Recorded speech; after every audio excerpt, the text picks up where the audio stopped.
우크라이나가 대반격을 시작했잖아요. 그 진행 상황을 살펴보기 전에 먼저 오늘 열린 푸틴 기자회견부터 몇 가지 좀 여쭙겠습니다. 박사님, 푸틴이 일단 오늘 한 얘기가 서방이 제공한 장비의 25%에 30% 정도를 우크라이나가 잃었다. 이런 주장을 했습니다. 네. 일단 이거부터 좀 여쭐게요. 어떻게 해보셨어요? 일단 뭐 정확한 통계는 다 서로 감추고 있으니까 제가 뭐 잘 알 수도 없고, 그런데 일단은 사실 우크라이나 장비 손실이 아주 없거나 적지는 않을 거예요. 벌써 공세가 며칠 됐잖아요. 네. 한 번 공세, 특히 대공세가 5일 이상 지속되기 힘듭니다. 어떤 계속되는 전투라고 해도 교체를 하고 쉬었다 하고 이렇게 하는 거거든요. 그러니까 사실은 부대가 교체되지 않았다라면 벌써 꽤 많은 시간에 공세를 퍼부은 거예요. 전쟁은 스쿼 게임이 아닙니다. 그래서 기본적으로 공격할 때는 방어보다 2배 이상의 병력이 필요하다. 적이 어느 정도 유리한 지형에 있다면 5배, 적이 여세화된 진지에 있다면 10배 가까이 필요하다는 게 전쟁상의 정설이거든요. 그런데 지금 우크라이나군이 뭐 러시아군의 10배 가까이 되는 수준도 아니라는 겁니다. 네. 물론 공격 지점에 집중할 때는 이제 상대적 우세가 나올 수는 있지만, 아무튼 그런 상황이기 때문에 우크라이나군의 장비 손실은 사실 25%라고 해도 공세 시작 거의 지금 일주일 가까이 되는데 1차 공세에서 장비 25% 손실이라면 어떻게 보면 정상적인 거예요. 우리가 너무 그 전쟁사를 좋아하다 보니까 아니, 전쟁사에서 나오는 얘기는 동화 같은 얘기만 나오잖아요. 뭐 10,000명에서 100만 명을 뚫는다, 뭐 일주일 만에 전쟁을 끊는, 이런 거는 정말 몇백 년에 한 번 나오는 전쟁이고, 보통 전투에서 이 정도 손실이라면 어떻게 보면 정상입니다. 물론 그 정도까지 손실이 정말 났는지는 정확히 알 수는 없고, 네. 어느 정도 과장은 했겠죠. 그러나 우크라이나군 손실이 없다고 볼 수는 없습니다. 네. 또 여쭤보고 싶은 게 그 얘기도 했어요. 서방의 무기고가 바닥이 났다. 한국과 이스라엘의 재고도 곧 고갈될 것이다. 이렇게 얘기를 했습니다. 우리나라 나온 얘기는 조금 이따 다시 여쭤보기로 하고, 일단 서방의 무기고가 바닥났다. 이게 이런 얘기를 꺼낸 이유도 궁금해요. 제가 이 기자회견, 사실 기자회견 뭔가 하겠지? 반응이 있겠지 하고 기다리고 있었는데, 이번 반응을 보고 제 개인적인 생각으로는 러시아가 생각보다 어려운 거 분명하다. 왜냐하면 기자회견이라는 것은 대상이 어디냐는 게 중요하다고 봐요. 네. 그러니까 지금 누구한테 얘기했냐가 아니라 네. 이 메시지를 도대체 누구에게 전하려고 하느냐.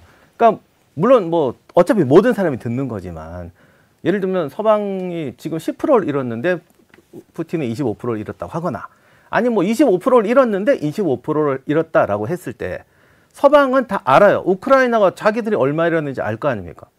그럼 거기다가 이걸 얘기하는 건 저쪽 들으라고 하는 얘기는 아니에요. 결국 자기 국민들 들으라고 하는 얘기죠.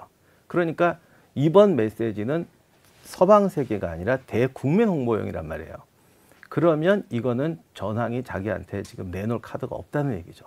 동시에 우리는 모르지만 그 굳건하던 러시아의 국민의 지지라든가 어떤 푸틴에 대한 지지력이 흔들리고 있다. 러시아 내에서 이 전쟁에 대한 위기감이 가속되고 있으며, 우크라이나가 공세를 시작했다는 것이 러시아 국민에게 지금 불안감을 주고 있다는 얘기입니다. 네. 그래서 이거는 국민들을 향해 가는 메시지이기 때문에 과장이 있을 가능성도 충분하고, 무엇보다도 이 메시지가 던지는 내용이 뭐냐 도대체. 들어보면 우린 지지 않는다. 쟤들은 곧 공세 멈춘다. 이거 지는 애들이 하는 얘기 아니에요 원래? 네. 저게 지금 물밀듯이 쳐들어와 우리를 포위했어요. 괜찮아 괜찮아. 쟤들 식량 일주일 있으면 떨어져. 이게 사실이라고 해도 왜 이렇게 얘기할까요? 그것은 이쪽이 불안하다는 거예요. 그래서 이번 기자회견은 제 생각에는 러시아 내부의 불안감이 커지고 있다는 결정적인 증거가 아닌가라고 생각이 듭니다. 진짜 그렇고 보니까 말씀하신 대로 우크라이나군이 뭐 탱크를 160대 잃었다. 병력 손실이 우리의 10배다. 4개 방면에서 진행 중인 반격이 어디에서도 성공하지 못했다. 이런 푸틴의 주장들도 다 그런 맥락으로 이해를 해야 되겠군요. 지금 이 전쟁이 왜 시작됐는지를 한번 보셔야 되는데, 러시아가 침공을 했고, 침공할 때 러시아가 자신감이 넘쳤어요. 그리고 우크라이나가 좀 버텼다고 하더라도 러시아한테 이기기는 쉽지 않을 거라고 다들 생각했는데, 지금 완전히 공세에서 수세가 바뀌었습니다. 공수가 바뀌었군요. 그렇죠. 네. 그러니까 지금 이번 우크라이나 반격에서 이제 많은 분들이 빨리 전쟁 끝났으면 좋겠으니까 대반격이 성공할까 막 이런 기대를 하는데, 전쟁사적인 관점에서 보면 지금 공세와 수세가 바뀌었다고요. 굉장히 중요한 부분이에요. 네. 러시아라는 나라가 쉬운 나라는 아니잖아요. 이 거대 뭐 지금도 군사 2위라고 하던 그렇죠. 나라인데 네. 공수가 바뀌었다는 것만 사실 굉장히 큰 거예요.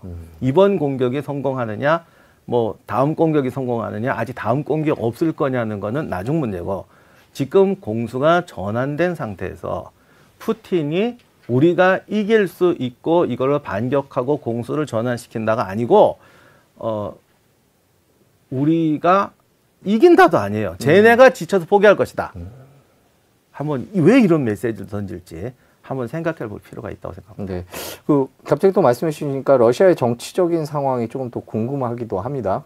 워낙 공고한 입지였다, 푸틴. 근데 여전합니까? 최근에 프리고진이나 바그너 용병단이 반항하는 것도 그렇고 처음엔 전 쇼인 줄 알았어요. 좀 자기들끼리 이렇게 막 하는 척 해가지고 끌어들이려는 작전인가 생각했는데 아무리 봐도 그것도 아닌 것 같고요. 이 절대 권력은요, 한 번에 무너지는 게 아니라 항상 누수가 생길 때가 위험한 거예요. 그런데 지금 구멍이 보인다는 것은 이건 굉장히 위험한 겁니다. 민주주의 사회는 원래 치고받는 사회잖아요. 네. 그러니까 담벼락이 상할 날이 없어요. 그런데 이 전제주의 국가는 담벼락이 깨끗해야 정상입니다. 거기에 무슨 얼룩이 묻거나 구멍이 난다는 건 굉장히 큰 위기라는 거예요. 벌써 그래서 그런 조짐이 보이고, 러시아 국민의 동요라든가 이런 건 외부에서 관찰이 잘 안 되지만 이번에 푸틴의 기자회견을 보니까 이거 진짜 균열이 오는 것 같은데 내부에서도 뭔가 이제 국민들이 많은 것을 느끼는 것 같은데라는 생각이 듭니다. 그리고 메시지 하나하나 보세요. 계엄령 없다. 동원하지 않는다. 원래 자신 있을 땐 이런 말 안 합니다. 네. 그러니까 이거는 지금 이 상태에서 우리가 더 뭐 안 할 건데 이 상태에서 적의 전투력이 고갈돼서 우리가 이길 것이다가 아니라 지지 않을 것이다. 이 메시지예요. 그리고 아까 말씀한 한국하고 이스라엘은 갑자기 왜 나오느냐. 네. 러시아 국민들 사이에 한국하고 이스라엘까지 우크라이나를 지원하고 있다는 얘기가 들어간 거죠. 그러니까 그동안 푸틴은 우리는 우크라이나랑 싸우는 게 아니라 서방 세계와 싸운다. 미국과 싸운다라는 얘기를 계속 강조를 했습니다. 그래서 우리가 지금 고전하는 것이다. 그런데 갑자기 한국하고 이스라엘까지 건드린다는 것은 러시아 국민들 사이에 이게 뭐 전화라도 전 세계에 상당히 많은 나라들이 우크라이나를 지원하고 있다. 그러기 때문에 우리가 이만큼 불리한 거 아니냐는 위기감이 팽배해 오고 있는 게 아닌가라는 생각이 들어요. 그렇지 않으면 굳이 한국까지 언급할 필요가 뭐가 있을까요? 저희가 이제 푸틴 기자회견을 계기로 해서 우리나라 얘기도 좀 나왔고요. 그래서 좀 살펴봤는데 러시아 얘기를 하는 김에 러시아 이제 푸틴이 좀 어려운 것 같기는 한데 경제 상황이 어떨까도 좀 궁금합니다. 물론 러시아 경제가 어떤지는 진짜 아무도 모르는 그런 상황이지만 전쟁이 이렇게 비용이 많이 들어가는 전쟁이 장기화하고 있다는 점에서 그리고 또 최근에 뭐 러시아 유가 상한제라든지 아니면 유가도 많이 떨어졌고요. 이런 것 때문에 푸틴과 러시아의 경제 상황이 어떨까 이런 것도 좀 궁금합니다. 제가 기업에 계신 분을 한번 만난 적이 있는데 제가 뭐 그 얘기는 밝힐 수가 없지만 기업은 거래를 하고 이러다 보니까 저게 아무래도 지금 옛날하고 많이 다르다, 안 좋다라는 어떤 느낌, 현상을 얘기는 하시긴 하시더라고요. 다만 그것이 이제 전반적으로 어떤지 전체적 수치 지표화를 어떻게 되는지까지 사실 제가 잘 알 수가 없습니다. 그런데 이번 푸틴의 기자회견이 중요한 암시를 하나 주는 것 같은데요. 저쪽이 떨어질 거라고 말한 거예요. 쟤네들이 좀 있으면 고갈된다. 한국, 이스라엘도 고갈된다. 이건 뭐죠? 우리도 굶고 있다는 얘기 아닌가요? 네. 그러니까 우리보다 쟤네가 먼저 떨어질 거라는 거예요. 이 말은 러시아 국민들이 피부로 느낄 만큼 지금 경제가 상당히 안 좋은 상황에 왔다는 거죠. 그 다음에 전에도 말씀드렸지만 지금 러시아가 사실 의존하고 있는 건 중국인데 중국이죠. 네. 중국은 절대로 현물 거래로 끝내지 않습니다.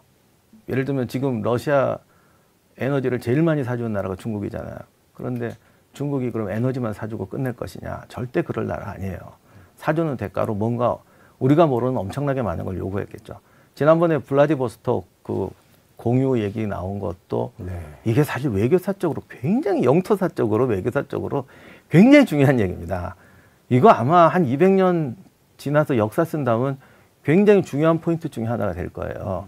그 정도까지 양보를 했다는 건 눈에 안 보이는 양보를 수없이 했다는 거예요. 그래서 이제 그 양보할 것도 좀 바닥이 난 거 아닌가. 그러다 보니까 저들이 떨어질 것이다라고 국민한테 얘기할 수밖에 없는 거죠. 너희들 배고파도 조금만 참아라. 제대가 우리보다 먼저 배고파진다. 이 말은 스스로 러시아 경제가 이제 드디어 어떤 한계선에 도달했다는 뜻이 아닌가라고 생각합니다. 그렇죠. 전쟁이라는 게 워낙 군비가 많이 들어가고 우크라이나도 그래서 서방 지원을 많이 받고 있는 상황이고요. 저희가 그걸 미뤄 짐작해 볼 수 있을 것 같습니다.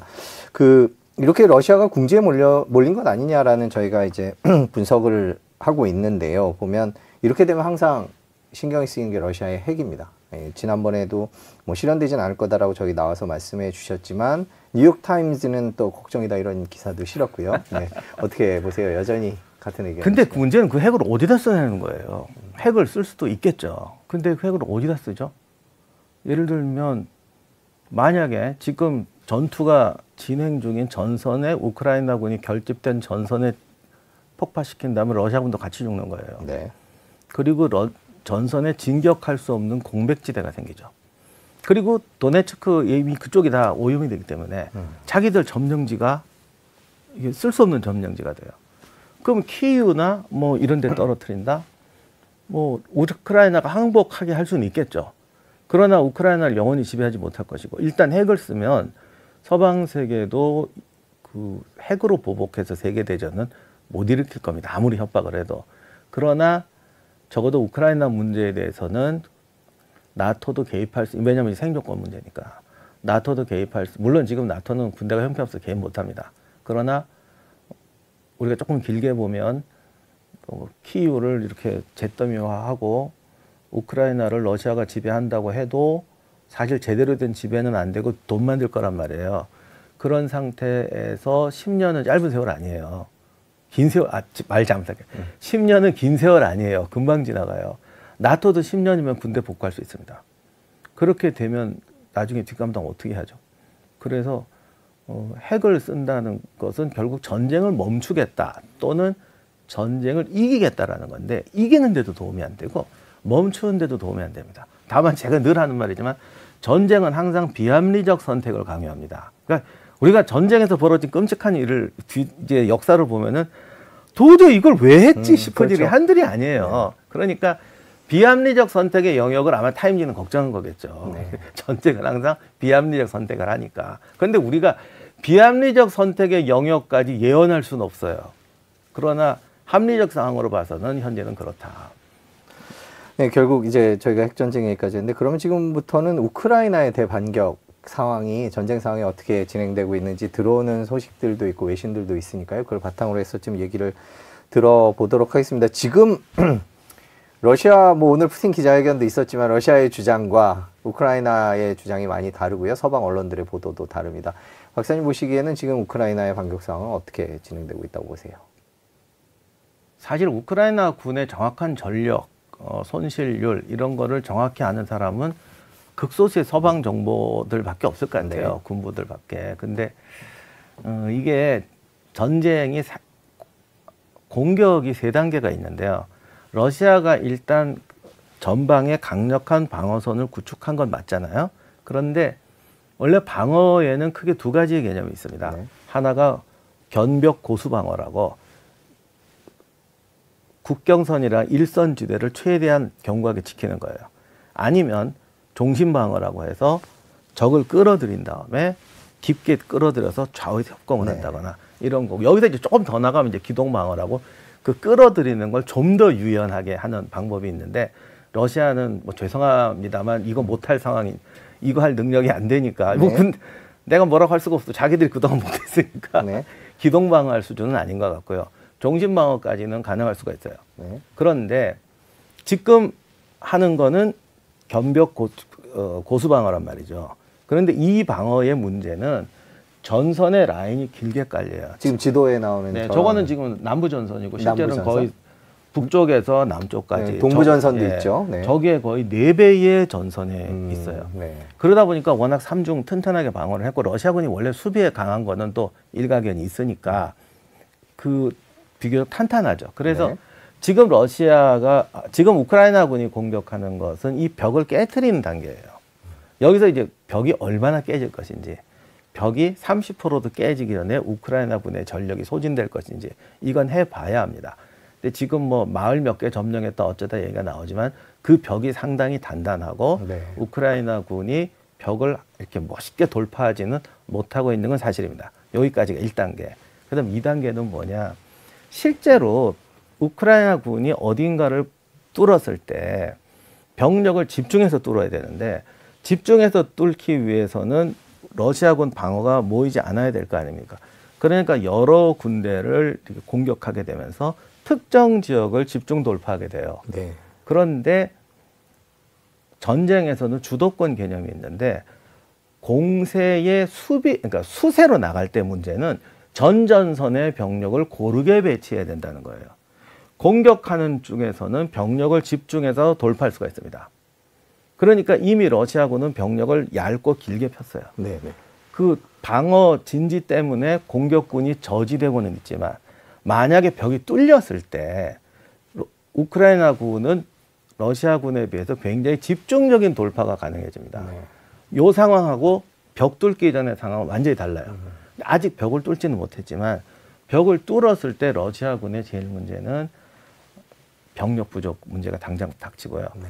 그리고 종신방어라는 게 뚫고 들어온 적을 좌우에서 협공하는 것인데 이런 기동을 할 수 있는 능력과 병력이 부족한 거는 지금 전선에 투입됐던 러시아군 병력만 봐도 부족해요. 그래서 지금 이 벽을 뚫는 단계가 성공할지 실패할지 성공한다고 해도 우크라이나군이 푸틴 말처럼 너무 희생이 커서 뚫긴 뚫었는데 주저앉아 버릴지는 우리가 잘 모릅니다. 하지만 이게 굉장히 뚫기 힘들어 보인다고 해도 한번 뚫은 다음에 사태는 종잡을 수가 없어요. 그래서 그 2단계가 이번 공세에 되느냐 안 되느냐가 이번 공세의 제일 첫 번째 포인트인 것 같고요. 만약에 그렇게 안 될 때는 러시아가 벽에 구멍을 좀 크게 내서 벽에 다시 우크라이나죠. 우크라이나가 벽에 구멍을 내서 어느 정도 그 벽 안에 이렇게 구덩이를 파서 자기들이 주둔할 수 있는 정도까지만 만들었다라면은 우크라이나로서는 최소의 성공인 셈이고요. 그 구덩이를 기반으로 어딘가를 돌파한다 하면은 지금 우리가 보는 그래도 뭐 러시아가 잘 버티네, 우크라이나가 공세를 별로 성공하지 못하네 라는 것과는 다른 굉장히 이렇게 격변하는 어떤 다이나믹한 상황이 벌어질 수가 있는데 요게 좀 포인트 같은데 공세가 종말이라는 게 있으니까 한 5일 정도 지켜봐야 될 것 같고요. 지금부터요? 네. 네. 그리고 서방 쪽에서 나오는 얘기는 우크라이나군의 본진 공격이 아니다라는 얘기를 많이 하잖아요.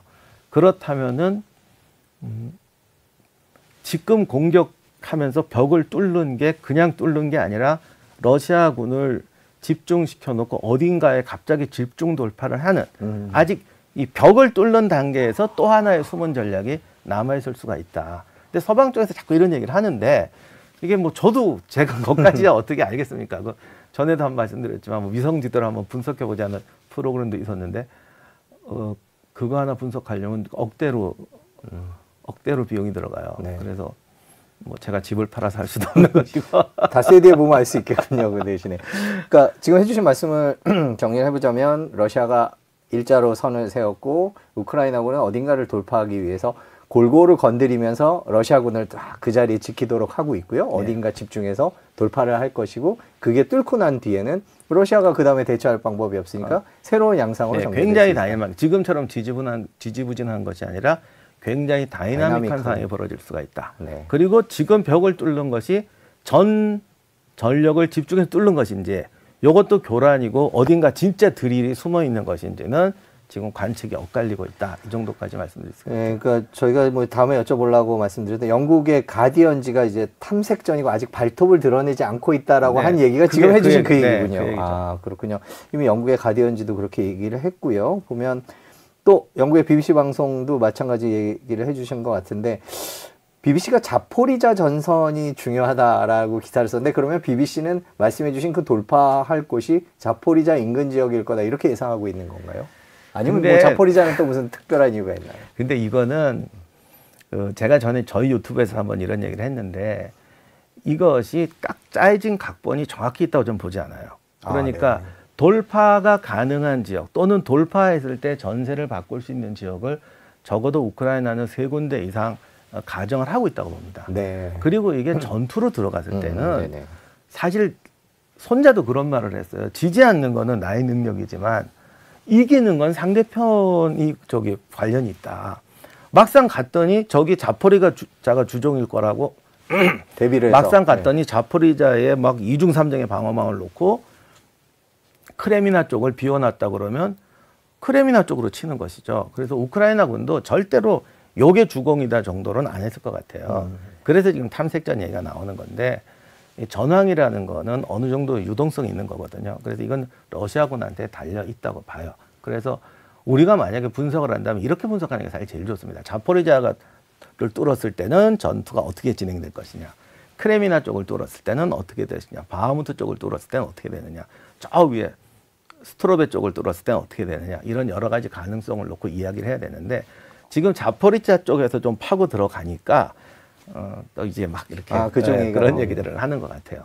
근데 실제로는 다른 데일 수도 있는 거군요. 그죠? 제가 볼 때는 이 우크라이나군이 만약에 벽을 돌파하고 어느 정도 이렇게 침투, 공격을 했다고 했을 때에 사실 그게 간단하지 않습니다. 그 지도를 보시면 아시겠지만 이 길쭉 이게 뭐랄까 이 오이처럼 생긴 지금 전선이잖아요. 네.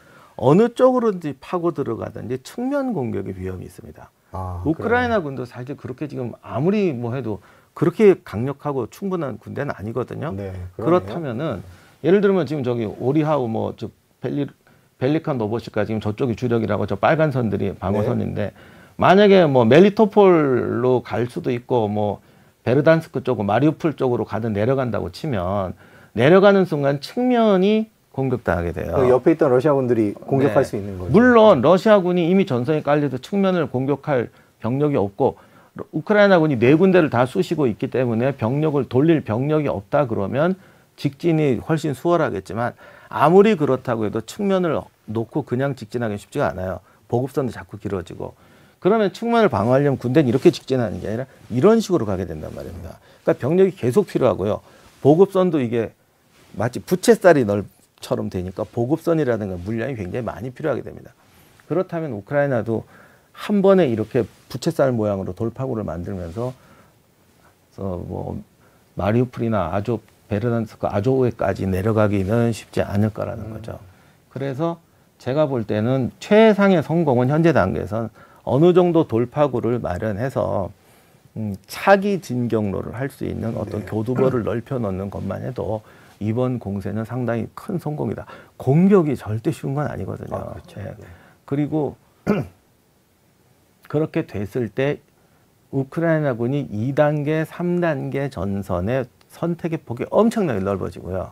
러시아는 이제 오늘 푸틴의 기자회견처럼 너희들이 전투력이 다해서 스스로 포기하기 전에는 우리는 이길 방법이 없다라는 선언을 그러니까 더 세게 해야 되는 거죠. 그런 상태가 되니까 전황은 완전히 이제 점점 더 이제 복잡한 상황, 러시아에는 불리한 상황으로 가는 것인데 지금 단계에서 저 전선을 봐서는 전체적으로 여기까지 간다 쉽지는 않은 것 같아요. 다만 4개의 공격선이 다 정말 진격을 해가지고 이거를 잘라버렸다면 이거 가능해요. 근데 그렇게 되면 우크라이나군도 병력이 어마어마하게 들어야 그렇죠. 되는데 왜냐하면 부채살 뭐라 펴야 되니까 그게 가능할 것 같지는 않아요. 네. 그러니까 하여튼 지금이 되게 중요한 고비임에는 틀림없군요. 네. 우크라이나. 그러니까 벽을 뚫느냐. 네. 벽을 뚫은 다음에 어느 정도 깊숙이 파고 들어가서 다음 공세를 할 수 있는 전선의 모양을 바꿔놓느냐. 그리고 여기 사실 또 하나가 있는데 일단 뚫으면 굉장히 다이나믹한 상황이 벌어지는데요. 이렇게 되면 후방이 있거나 일선에 있던 러시아군이 움직여야 됩니다. 네. 이 움직이는 과정이 우크라이나군에 비해서 러시아군이 가장 약점인 부분이에요. 이번 전쟁에서 드러난 것이 러시아군이 너무 경직되어 있다. 그리고 재병 협동이 잘 안 된다. 반면에 우크라이나군의 장교라든가 이런 병사들의 능력은 그런 기동, 전술적 운영에서 상당히 뛰어나다라는 게 증명됐습니다. 물론 지난 한 몇 달 동안 러시아군도 방어 훈련도 많이 하고 방어 진지도 많이 강화해 놓은 것이 보이고 우크라이나 병사들의 증언으로도 지난 1년 동안 싸우면서 러시아군도 많이 세졌다. 네. 이런 얘기 많이 하는데 그게 병사가 전선에서 해야 되지 않을 제대로 된 역할을 못하는 단계와 이들이 집단으로 기동적으로 움직이면서 하는 건 다른 문제예요. 그러니까 예를 들면 제가 전쟁터에 갔더니 처음에 신병이라 아무것도 몰라요. 근데 한 10개월 살다 보니까 이제는 뭐 포복도 잘하고 뭐 정찰도 잘하고 그러면 전투력이 올라가느냐? 아니요. 개인의 적응력이 올라간 것이지 집단으로서의 기동이라든가 고급 전술을 사용하는 능력은 그걸로는 늘지 않습니다. 근데 그거 늘 기회는 없었어요. 그러니까 제가 전선이 뚫려서 어느 정도 물이 쏟아져 들어가는 상황이 되면 러시아군이 크게 동요할 수가 있어요. 여기서 네. 상상치 못한 일이 벌어질 수도 있고요. 우크라이나군이 가장 노리는 건 그런 상태에서 혼란을 조성해서 뭐 러시아군 1계단을 뭐 포로로 잡아버린다거나 아니면 뭐 붕괴되는 사단 하나를 뭐 이렇게 그물에 넣어버린다거나 이런 사태가 벌어지면 러시아 국민들한테 엄청난 충격이 올 거예요. 이거를 노리든 안 노리든 이런 일이 벌어진다면 우크라이나는 잭팟이죠. 그러니까 당장 뭐 크림반도까지 간다거나 마리우폴을 탈환한다거나 이건 힘들겠지만 여기까지가 이번 공세에서 최고의 잭팟이 아닐까 저는 생각합니다. 네, 그렇군요. 저희가 앞으로 며칠 좀 꼼꼼히 지켜봐야 되겠습니다. 전황이 어떻게 될지. 저희가 지금 우크라이나의 대반격에 대해서 얘기를 하고 있는데요. 또 요거는 좀 여쭤봤으면 하는 상황이 있어서 얼마 전에 수력발전용 댐이 붕괴되는 일이 있었잖아요. 양쪽에 서로 엇갈린 주장을 했는데 그 일은 어떻게 지켜보셨어요? 제가 들은 말로는 그 댐은 외부 공격으로는 뭐 웬만해서는 폭파되지 않는 네. 댐이다. 그렇다면은 내부에서 터뜨린 것밖에 없는데 내부에서 터뜨렸다면 러시아군이 터뜨렸거나 아니면 우리가 영화에서 보듯이 무슨 우크라이나 특공대가 들어가서 네. 내부에 설치해갖고 터뜨려야 되는데 러시아군이 장악하고 있는 상태도 영화처럼 특공대가 왜냐하면 댐이 그 내부 폭발물이 그게 뭐 이런 거 하나 붙인다고 터지는 그렇죠. 게 아니고 네. 상당한 작업을 필요로 네. 하기 때문에 그래서 아마 제가 볼 때는 러시아군이 터뜨린 게 맞는 것 같고 지금 자포리자 전선이 위험하잖아요. 네. 러시아 입장에서는 결국은 자포리자 전선이 취약했기 때문에 우크라이나군 공세가 시작되니까 러시아군이 터뜨린 게 아닌가 싶습니다. 네. 더 자세한 얘기는 좀 지나봐야 알겠고 제가 좀 말할 수 없는 부분도 있는데 대체적으로는 러시아군이 그만큼 혼란스러운 준비가 덜 된 상황에서 이번 공격을 맞이했다라고 보여지네요. 아, 네, 그렇군요. 자, 저희가 지금까지 전황을 좀 살펴봤고요. 이제는 조금 큰 그림에서 좀 살펴보겠습니다. 뭐 앞에서 설명을 해주셨던 얘기기는 한데요. 우크라이나의 이번 대반격, 전쟁이 이제 장기화하면서 이번 대반격이 전쟁을 끝내기 위한 그런 전환점이 되지 않을까 하는 그런 의견을 내시는 분들이 많거든요. 이번 대반격의 의미는 어떻게 보세요? 저희가 경제를 예측할 때, 뭐 좀 쉽게 말하면 주식 살 때, 집 살 때, 희망 섞인 예측이 모든 걸 망쳐요. 그렇죠. 예. 그러니까 빨리 끝나고 어떻게 하면 좋겠죠. 우리 인생에 저도 지금 이 전쟁이 끝나면 저한테 얼마나 좋은 일이 많은 일이 벌어질까 생각하면 정말 많습니다. 그러니까 모든 사람이 소망이 그러니까 빨리 끝내기만을 바라는데 세상은 그렇게 간단하지가 않고 이번 공세의 가장 중요한 점은 역시 공격과 수비가 바뀌었다. 그리고 이 공세라는 것을 장점이라기보다는 공세는 사실 희생이 큰 겁니다. 이것을 우크라이나가 어디까지 이용할 수 있을 것인가. 우리가 공수가 바뀌었다는 것에 만족할 것이냐. 아니면 벽에 구멍이 난 것에 만족할 것이냐. 교두보가 뚫리고 전선이 왜곡된 것에 만족할 것이냐. 아니면 이제 그냥 그 돌파하고 확대돼서 정말 뭐 대형 잭팟이 터지는 데까지 갈 것이냐. 이 네 단계를 지켜봐야 되는데 우리가 냉정하게 본다면 공수가 바뀌고 우크라이나군이 공격할 수 있는 상황이 되었다는 것이 사실은 굉장히 큰 전환이잖아요. 그런 점에서 이번 전쟁을 좀 더 기다려봐야 할 것 같고요. 이제 최악의 경우는 벽에 구멍을 뚫는 상황에서 오늘 푸틴의 말처럼 우크라이나군의 전투력이 급속도로 소진되는 것이죠. 근데 사실 희생이 적지는 않을 거예요. 그리고 우크라이나군도 바보는 아니니까 2차, 3차 공채 집단 정도는 준비해 놨을 겁니다. 그래서 이제 슬슬 이제 공세, 1차 공세는 끝날 시점이 됐는데 2차, 3차 공세까지는 하지 않을까 싶어요. 그렇군요. 그 방금도 말씀해 주셨지만 양쪽이 이제 소모 전이 심하고 서로 버티는 상황인데 미국 지원이나 서방의 지원 얘기를 좀 여쭤보겠습니다. 이번에 우리의 이익 때문에 더 이상 지원하지 말자라고 미국이나 서방이 결정을 한다면 앞으로 세계는 뭐라 그럴까요? 나의 이익이 우선이고 너는 모르겠다라는, 물론 모든 사람이 다 그렇지만은 그 선이 있잖아요. 그것이 최악의 선으로 결정나는 거죠. 그런데 그 정도까지는 아닐 거라고 생각이 들어요. 그들은 고립주의가 아니라 다이나믹한 세계를 17세기 이후로부터 살아왔어요. 우리가 이제 제국주의라고 비난은 많이 하지만 제국주의는 우리가 말하는 그 동물적 제국주의 측면도 있고 그 세계 여러 나라의 문화와 네트워크가 얽히면서 어떻게 살아야 되느냐에 대한 부분도 있습니다. 그렇기 때문에 그런 경험도 300년 동안 해온 나라들이기 때문에 우리가 생각하는 것처럼 단순히 이건 너무 내가 손해보는 것 같은데 더 이상 못하겠는데 이런 논리로 그만두자고 하진 않을 거예요. 제가 그런 질문을 드린 이유는 오늘 푸틴이 러시아는 평화협상을 거부하지 않는다. 전쟁을 해결할 유일한 방법이 우크라이나에 대한 무기 지원을 중단하는 것이다. 이렇게 얘기했거든요. 뭐 서방이 중단할 이유는 없죠. 근데 이제 푸틴은 이런 요구를 하고 있습니다.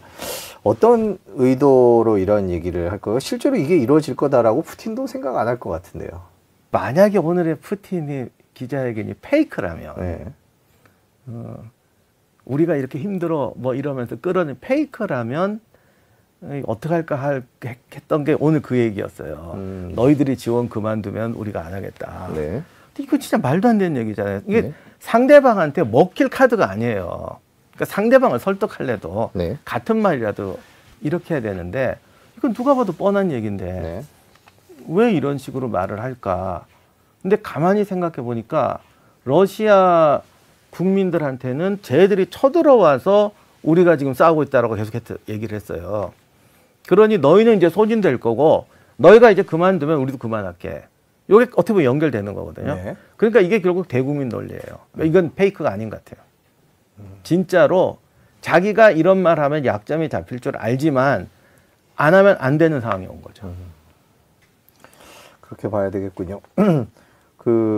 저희가 지금 우크라이나 전쟁과 서구 지원 뭐 이런 얘기들을 해봤는데요. 저도 이 질문을 쓰면서 이게 여쭤보는 게 어떤가라는 생각이 들었는데 뭐 모든 분들이 궁금해하는 질문입니다. 우크라이나 전쟁이 언제쯤 어떻게 끝날까? 물론 저희가 시기를 찍어달라는 게 아니라 어떤 변수들로 인해서 끝날 수 있을까? 지금 상황이. 예전에 나와주셨을 때에 비해서 상황이 좀 바뀌었으니까요. 이번 공세로 크림반도까지 탈환하고 뭐 이건 솔직히 힘들 것 같습니다. 그런데 그 공세를 통해서 어느 정도 전쟁의 지형도를 바꿔놓을 수가 있고 오늘 푸틴이 해결한 것처럼 지구전은 지구전인데 시간이 걸릴 뿐이지 결국은 러시아가 무너지는 지구전이다. 아니면 너희들이 포기해라. 이런 구조라면은 다시 말하면 서방이 의제를 꺾기 전에는 러시아가 계속 불리하게 전쟁 지형이 바뀌는 구조라고 한다면 사실 이게 큰 의미를 가져올 수가 있다고 봐요. 그래서 네. 완전히 탈환하고 이런 긴 과정보다 결국 러시아 국민들의 전쟁 의지가 또는 전쟁에 대한 불안감, 회의감이 커지면 이 전쟁 못하는 거거든요. 그런데 요번이 중요한 고비가 아닐까 싶네요. 그래서 우크라이나 전쟁, 우크라이나 공세가 어떤 전황도를 바꿔놓을 수가 있고 결국 장기 소모전이지만 이제는 우리가 포기하기 전에는 너희가 못 이긴다라는 진도가 나간다면은 상당히 좀 빠른 변화가 있지 않을까 생각합니다. 지난번에 나오셔갖고 이 긴 전쟁의 끝은 러시아가 전쟁을 그만두거나 군수 자원이 고갈되는 상황일 거다 이렇게 말씀을 해주셨습니다. 지금 둘 중에 하나로 갈 수 있는 상황이 예전에 비해서 더 높아졌다고 봐야 되겠죠. 또 하나 조건이 또 있는데 러시아 국민이 충격받을 만 아까 말씀드렸죠. 뭐 일개 사단이 포로가 된다거나 이런 사건이 벌어지면 이거 클 것 같아요. 그러니까 이번 공세에서 그런 일이 벌어진다면 어쨌든 그건 3단계의 문제인데 다음 주까지 한번 봐서 2단계까지 진행되는지 한번 보고 만약에 그런 일이 벌어진다면 3단계 사건이 벌어진다면 전쟁은 좀 빨리 끝날 수 있겠죠. 그렇군요. 군수 자원이 고갈되는 상황이나 뭐 이런 조짐이 현장에서 보이지는 않나요? 뭐 러시아가 넉넉할 리는 없습니다만은. 군수 자원이 고갈된다는 말은 참 기준이 좀 애매한 것 같아요. 네. 기준이. 그러니까 군수 자원이 고갈되면 러시아는 전선을 축소할 것이고요. 이 우크라이나도 굉장히 넓은 땅이에요. 그렇죠. 그러니까 축소하고 만약에 뭐 똑같이 이제 역전을 해서 도네츠크나 루안스크나 마리우폴 같은 데서 시가전을 벌인다면 정말 우크라이나군도 좀 감당하기 힘들 정도로 굉장한 장기 소모전이 될 수가 있죠. 그런데 그쯤 되면 러시아는 국민들이 가만히 있을 수가 없거든요. 그러니까 그렇게까지 가기 전에 뭔가 러시아 국민들의 의지가 꺾어지는 사건이 필요하긴 할 것 같습니다. 그렇군요. 그럼 결론적으로 지금 이제 6월이니까 이번 대반격 6월, 7월, 올 여름 이때 어떤 하나의 전환점, 변화되는 포인트 이런 일들이 발생할 거라고 보시는 거죠? 그러기를 저도 기대를 하는데 아직까지는 정말 애매한 것 같아요. 아직까지는. 근데 뭐 저는 이렇게 믿습니다. 이렇게 말씀드리긴 그렇고. 근데 사실 저는 개인적으로는 2단계에서 이번 공세가 요 1차 공세만이 아니고 이 공세가 어디까지 갈지 모르지만 우크라이나가 2차, 3차 공세가 있고 숨겨둔 드릴이 있고 한다면 3차 아까 말한 3단계까지는 이번 공세에 나올 수 있지 않을까 생각했거든요. 제 개인적으로는. 그런데 그거는 저도 맞을지 안 맞을지 한번 두고 봐야겠습니다. 네. 뭐 아직도 뭐 전쟁 상황이 다 제대로 알려지고 있지 않은 상황이라서 저희가 오늘 뭐 분석을 많이 했는데요. 또 상황 나타날 때마다 모셔서 얘기를 듣도록 하겠습니다. 오늘 말씀 여기까지 듣겠습니다. 네, 예, 감사합니다. 싱하이밍 주한 중국 대사가 중국이 패배하는 것에 베팅하면 후회할 거라고 얘기를 했고 또 그 뒤로 양국이 서로 대사를 주최하면서 뭐 갈등이 아니다 이런 얘기가 있습니다. 교수님, 그 미중 갈등이 어제 오늘 얘기도 아닌데 네. 이렇게 중국이 갑자기 이렇게 작심한 듯 얘기한 이유는 어떻게 봐야 될까요? 뭐 가장 근본적인 원인은 이제 미중 관계 그리고 국제적인 미국의 압박에 있어서 한국이 가지고 있는 위상 상당히 중요하다. 동시에 한국이 가지고 있는 가장 연약한 고리도 있다라고 판단을 하는 것 같습니다. 미국과의 동맹 관계라는 측면에서 보면은 한미 관계가 상당히 중요한 부분이고 굉장히 부담스러운 부분이지만 한국의 대중국 의존도가 상당히 높다라는 것은 반대로 얘기하면 중국이 사용할 수 있는 수단이 상당히 많다라는 거죠. 그러한 경험은 우리가 수차례 해왔습니다. 잘 아시다시피 2017년 사드 보복 이후에 한알령이라고 보통 얘기하죠.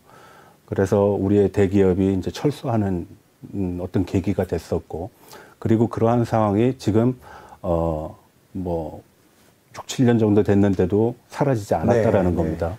예. 그뿐만 아니라 중간중간 있었던 사건들이 또 한국을 굉장히 당혹스럽게 한 부분도 있습니다. 잘 아시다시피 요수수 사태가 아주 근본적인 거죠.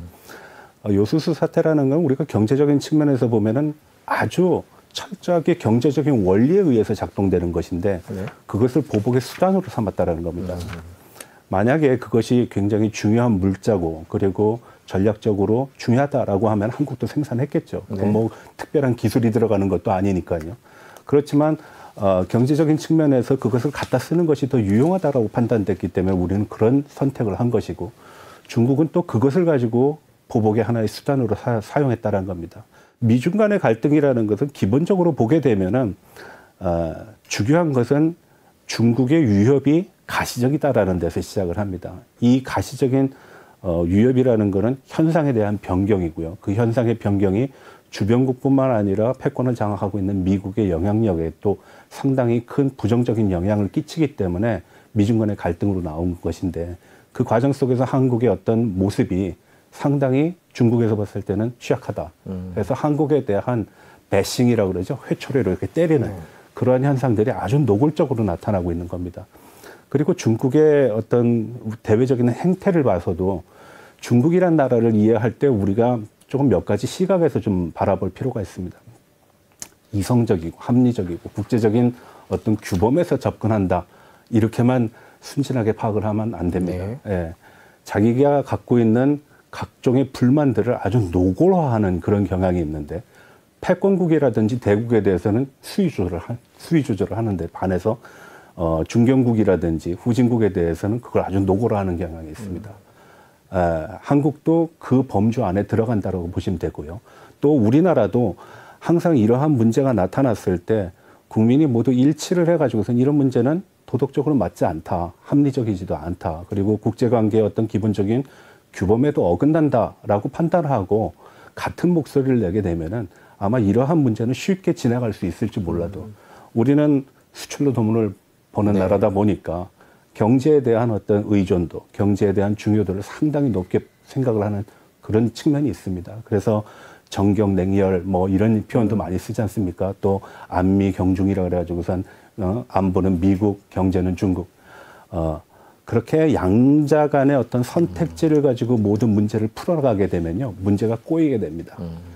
원칙이라는 것이 있고 규범이라는 것이 있고 그리고 지향하는 지향점이라는 그 차원에서 모든 문제를 해결해야지, 그렇지 않았기 때문에 미중 간의 갈등 속에서 한국이 굉장히 난처한 상황에 있다라고 저는 봅니다. 뭐 이런 사례는 굉장히 많이 찾아볼 수가 있는데요. 우선 비근한 예를 이제 한 가지 예를 들면은 중국이 외교부에서 굉장히 아주 거친 표현들을 많이 씁니다. 불용치회라 그래가지고선 그 회라는 단어가 사실은 새, 불이, 주둥이 이렇게 되거든요. 그래서 우리는 그 단어에 이제 방점을 많이 두는 경우가 있는데, 남의 일에 참견하지 말라라는 거거든요. 우리가 얘기하는 건 참견의 문제가 아닙니다. 국제적인 규범의 문제고, 국제적인 관례의 문제고, 그리고 국제 질서에 관한 문제입니다. 우리 대통령이 이제 대만에 대한 대만 해협에서의 무력 도발 행위가 지역 정세의 어떤 불안감을 조장한다라고 얘기했을 때 나타난 그런 표현인데, 한번 보실까요? 대만이란 나라는 첫 번째로는 우리가 생각하는 대만은 중국의 일부분이다라고 생각할 수 있을지 몰라도 그건 원칙과 대만에 대한 정책을 분리해서 봐야 됩니다. 그건 뭐냐? 중국 역사, 현대사에서 중국은 대만을 지배한 적이 없습니다. 국민당을 지배한 적이 없습니다. 예, 대륙에서 패퇴해가지고선 대만으로 간 거거든요. 그러니까 중국의 일부분이라는 표현은 역사적으로 맞지 않습니다. 그래서 국제 관계에 있어서도 이것을 그대로 적용합니다. 유엔에서는 하나의 중국 원칙에 의해서 중국을 대표성을 주긴 하지만 대만을 중국의 복속 국가라고 판단하지 않는 이유도 마찬가지 이유거든요. 두 번째로는 국제적인 이슈에 있어서의 대만 문제입니다. 잘 아시다시피 산업의 쌀이라고 얘기하는 반도체 굉장히 중요하지 않습니까? 그리고 대만 해협은 1년에 150여 편의 항공기가 지나갑니다. 여기서 항공기는 군사적 용도가 아닌 민간 항공을 얘기합니다. 그리고 50만 척 정도의 배가 또 왔다 갔다 가는 그 구간입니다. 그 중에 50% 정도 항공 수요는 민간 여객 그 수요고요. 그리고 90%는 물자가 오고 가는 물동량으로 이제 판단이 되는데요. 그러면은 이것이 과연 국내적인 문제로 판단할 수 있느냐? 한국과 일본 그리고 전 세계 경제에 영향을 미칠 수 있다. 뿐만 아니라 중국이 가지고 대만이 가지고 있는 산업적인 우위라고 얘기하는 반도체 부분. 이 반도체가 하루아침에 없어진다라고 얘기하면은 인류가 그동안 쌓아왔던 어떤 지적인 그리고 산업적인 그리고 사회적인 어떤 풍요로움은 다시 원시 시대로 돌아간다는 얘기입니다. 이게 어떻게 국내 문제가 될 수 있습니까? 국제적인 문제라는 겁니다. 그래서 그런 측면에서의 중국의 입장을 보게 되면은 중국의 어떤 대외 정책 반드시 이성적이다, 합리적이다, 그리고 국제적인 규범이라든지 질서를 인정하고 그 과정 속에서 살아가는 국가라고 보기에는 여러 가지 의문점이 남습니다. 그리고 그러한 문제들이 지금 미국과 중국 사이에 일어나고 있고요. 또 중국이 가지고 있는 기본적인 특징 중에 하나가 컨트롤 프릭이라는 단어가 있습니다. 뭐든지 관여하고 싶습니다. 네, 뭐든지 관여하고 싶고 뭐든지 참견하면서 하고 싶거든요. 중국이 평화공적 5원칙을 얘기하면서 내정 간섭을 용인하지 않는다, 하지 않겠다라고 얘기했고 평화적인 지역의 안정과 세계 안정을 도모하겠다라고 얘기했지만 중국은 그런 모습을 지금 보이고 있지 않습니다. 또 한 가지는 우리가 일반적으로 2000년대 들어서서 중국의 대외 관계를 봤을 때 제일 많이 나오는 단어 중에 하나가 대국 관계입니다. 책임 있는 대국이 되겠다라고 중국이 얘기했습니다. 그래서 신형 국제 관계도 얘기를 했는데 아니 대국이 말도 안 되는 논리를 가지고 그리고 목리를 부리고 그리고 때로는 상대방을 위협하거나 협박을 하는 그런 것을 우리가 대국이라고 얘기하면은 중국 스스로가 얘기한 자기의 모순에 빠지게 됩니다. 지금 중국의 모습을 보게 되면은 덩치는 어마어마하게 큽니다. 근데 생각하는 거나 행동은 굉장히 유치하고 저속합니다. 그래서 중국 내부에서도 쥐잉얼이라는 표현을 씁니다. 주잉어는 몸뚱아리는 엄청 큰데 생각하는 거나 활동하는 거나 말하는 거는 아기 같은 모습을 보인다, 유치하다, 이런 표현을 씁니다. 그래서 지금은 우리가 중국의 외교를 봤을 때, 짧은 기간 동안에 성장을 했기 때문에 대단한 나라임은 분명합니다. 그리고, 패권을 가지고 미국과 경쟁할 수 있는 또 유일한 나라이라는 측면에서 우리가 관심을 가져야 되는 것은 당연하지만, 그것은 어디까지나 우리가 합리적이고 이성적인 측면을 전제로 했을 때 가능한 것이지, 지금과 같은 중국 외교부의 불 갖고 노는 자는 불타 죽을 것이다, 아니면은 남의 일에 참견하는 뭐 좀 아주 그 글자 그대로 표현을 하게 되면 나불대지 말라, 이런 식의 표현들, 이거 대국이 하는 얘기가 아닙니다. 중국이 외교를 그렇게 하고 있는데 그거에 대해서 또 여러 가지 해석들이 있습니다. 전랑 외교라 그래서 되게 거칠게 외교를 하는 것들을 얘기를 하는데, 최근에 주일 중국 대사도 뭐 일본 민중이 불길 속에 끌려 들어갈 거다, 이제 타이완 해협 얘기하면서요. 그리고 주 프랑스 중국 대사는 띠에펑에 나와갖고 또 뭐 러시아 편을 드는 그 주변 독립한 나라들을 비하하는 듯한 발언을 하고, 이러면서 이제 중국이 본격적으로 전 세계를 상대로 해서 지금 이런 식의 거친 말들을 막 쏟아내고 있다. 근데 이런 것들이 기본적으로 시진핑 외교가 이제 이런 길을 가기 시작한 것 아니냐, 이제 이런 해석들도 있는데, 그 해석에 대해서는 어떻게 보세요? 시진핑 시대에 들어서서 그런 단어가 나온 것은 사실입니다. 네. 전랑이라는 단어가 이제 싸움하는 늑대 전사, 뭐 이 정도로 번역이 가능한데, 그러한 표현을 한 국가의 외교 정책에서 별명으로 얻고 있다는 것은 참 불행한 일입니다. 네. 우리가 보통 미국을 가지고 얘기할 때 세계의 경찰 국가라는 표현을 씁니다. 경찰이 뭐 여러 가지 문제를 날 수는 있죠, 우리가 알다시피. 그렇지만 경찰은 적어도 정의의 입장에서 모든 것을 판단한다라고 우리는 알고 있습니다.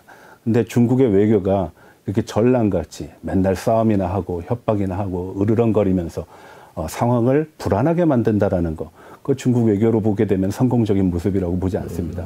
하루빨리 중국이 적어도 책임 있는 대국, 앞서 말씀드렸다시피 책임 있는 대국이 되기 위해서는 전랑이라는 단어가 자국의 외교 정책과 연관되는 현상을 가만히 지켜보고 있으면 안 되는 거죠. 오히려 많은 국가들이 매력을 느끼고 중국에 대해서 더 호의적인 어떤 느낌을 받아야 될 겁니다. 그래서 우리가 20세기 들어서 20세기 말에서 21세기로 넘어서면서 과거에는 하드 파워를 굉장히 강조했습니다. 하드 파워라는 거는 한마디로 얘기하면 숫자로 나오는 겁니다. 군사력이 어떻다, 경제력이 어떻다. 그렇지만 21세기에는 소프트 파워를 얘기합니다. 매력도라는 거죠. 상대방에 대한 어떤 호의, 그리고 호감, 그리고 매력, 이런 건데 중국이 과연 21세기의 매력을 발산하고 있는가? 별로 발산하고 있지 않다. 중국의 특성상 시진핑 주석의 생각이 담기지 않고 그 전략이 담기지 않고 각국의 외교관들이 최근에 동시에 이럴 수 있을까라는 생각도 들어요. 말씀해 주신 대로 세계 각국의 인기를 얻기 위해서 중국 지도부가 그렇게 애를 쓰고 있는데, 동시에 미국과는 이렇게 나를 세우고 서방과는 나를 세우는 이런 전략들은 뭘 목적으로 하는 거예요? 편가르기인가요? 편가르기보다는 중국이 그만큼 강하다는 모습을 강요하고 있다라는 그 인상을 지울 수가 없습니다. 중국은 지난 100년의 역사를 보게 되면은 1840년 아편전쟁 이후로부터 1949년까지 건국할 때까지 끊임없이 전쟁을 해왔고, 그 전쟁의 과정 속에서 외세의 핍박을 받아왔고, 혹은 식민지 상태로 들어가긴 했습니다. 그런데 어느 한 나라도 중국을 지배하지 않았기 때문에 중국은 식민지 반식민지라는 표현을 쓰거든요.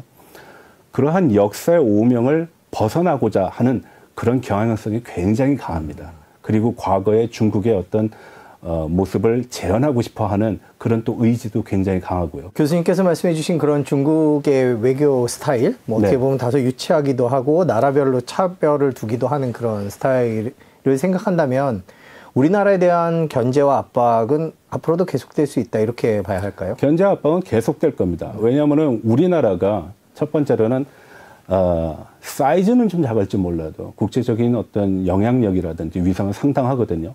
더군다나 미국을 견제를 해야 되는 중국의 입장에서 보면 한미 동맹이라는 거는 굉장히 부담스러운 부분 중에 하나입니다.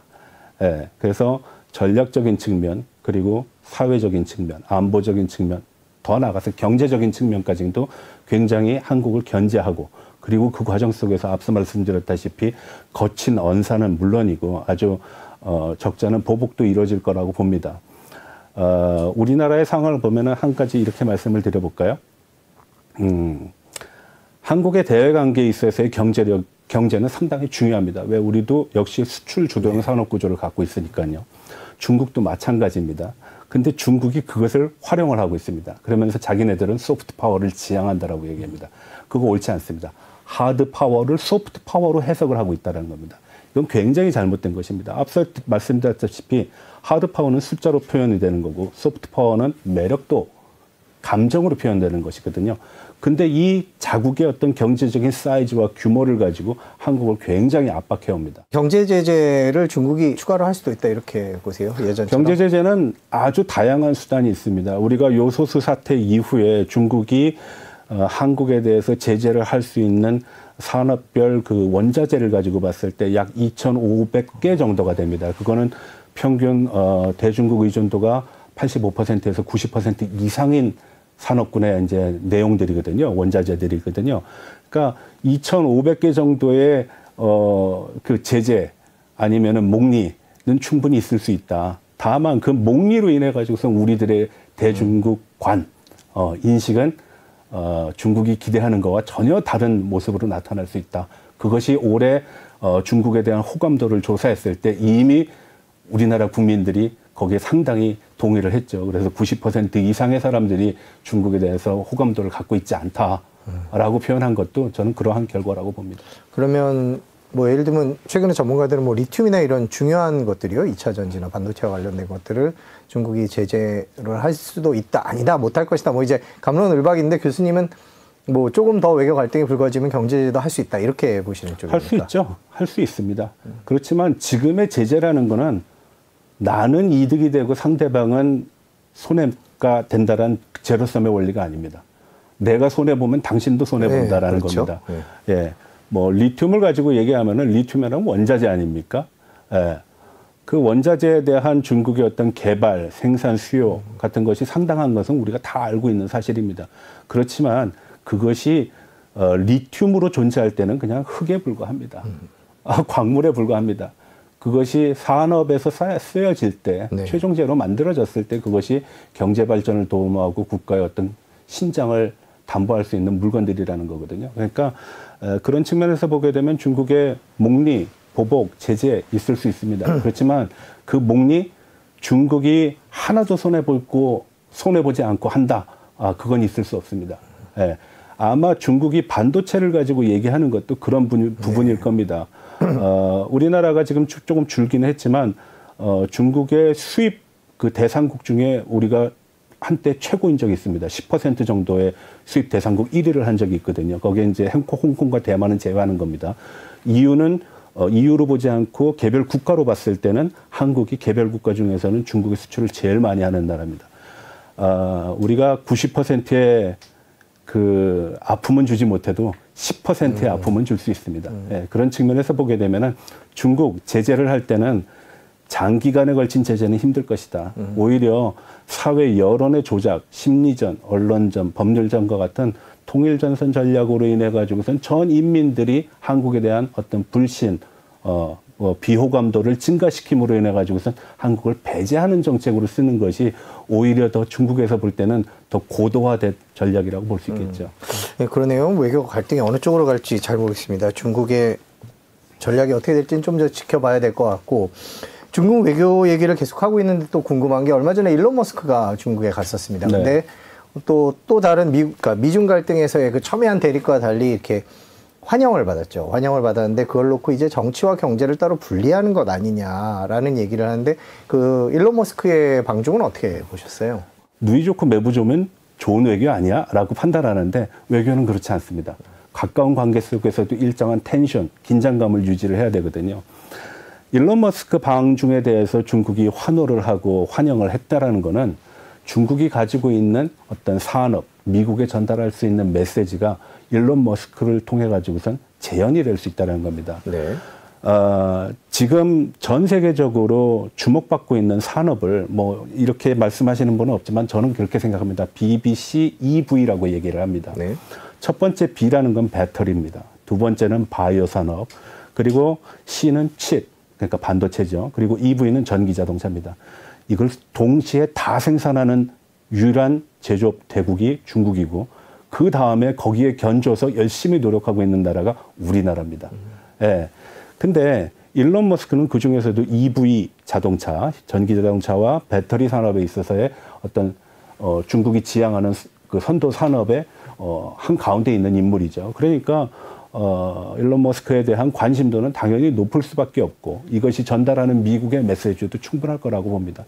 그렇지만 일론 머스크라는 사람이 단순하게 그냥 경제적 이익을 갖기 위해서 중국에 갔다. 저는 그렇게 보지 않습니다. 그 증거는 우리가 작년서부터 아주 분명하게 본 적이 있습니다.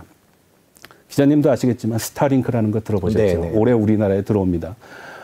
러시아가 우크라이나를 공격을 하면서 기관시설들이 굉장히 많이 파괴가 됐습니다. 그렇지만 우리가 러시아 사람들이 어떻게 전쟁을 하고 있는가, 우크라이나 사람들이 어떻게 저항하고 있는가를 아주 실시간으로 동영상을 통해서 보고 있습니다. 그게 어떻게 가능했을까요? 일론 머스크가 스타링크를 열어줬기 때문에 가능하다라고 얘기하는 것이거든요. 저는 그런 측면에서 보게 되면은 일론 머스크가 기업인으로서의 이익 추구를 먼저 생각하긴 하겠지만 단순히 이익 추구만 하는 사람 같이 보이지는 않습니다.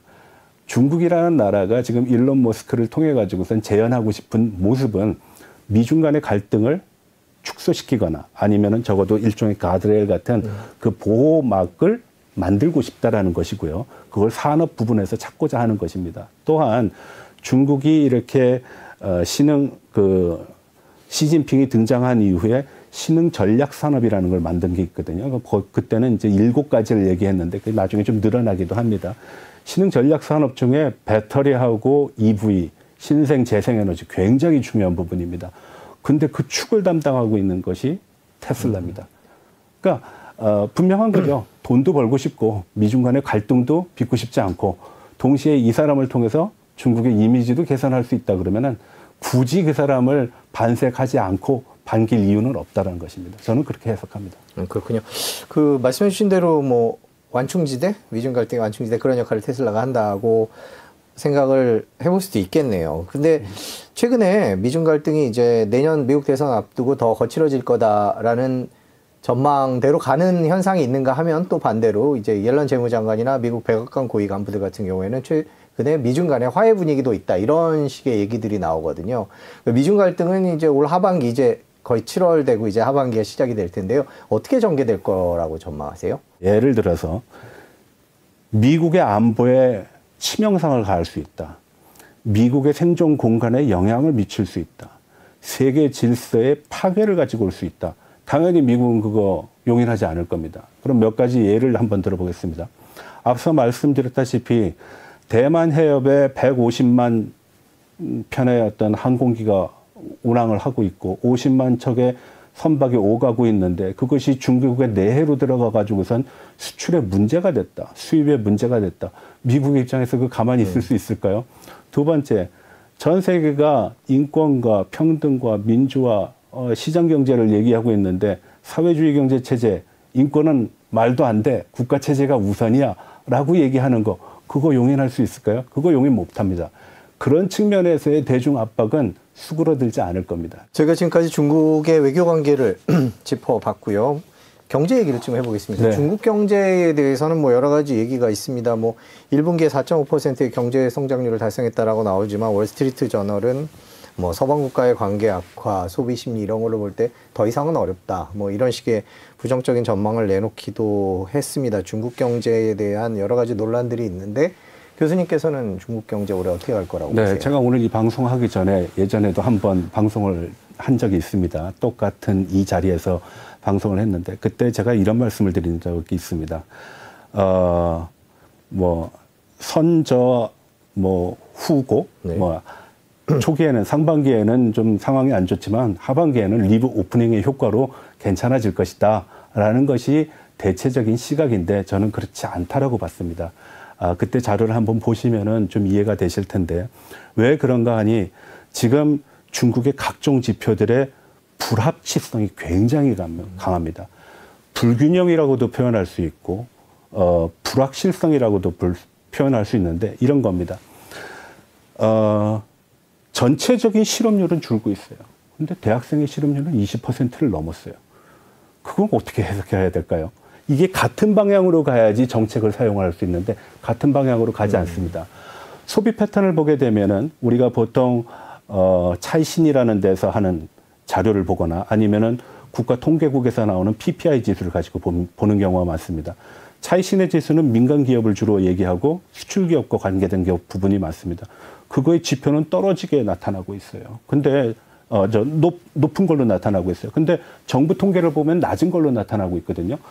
그러면 정책 당국에서 어떻게 정책을 씁니까? 같은 방향으로 가야지 더 효과를 배증시킬 텐데 서로 다른 모습을 할 때는 관망을 가지고 이것이 일치되는 점을 수렴점을 찾아야 될 겁니다.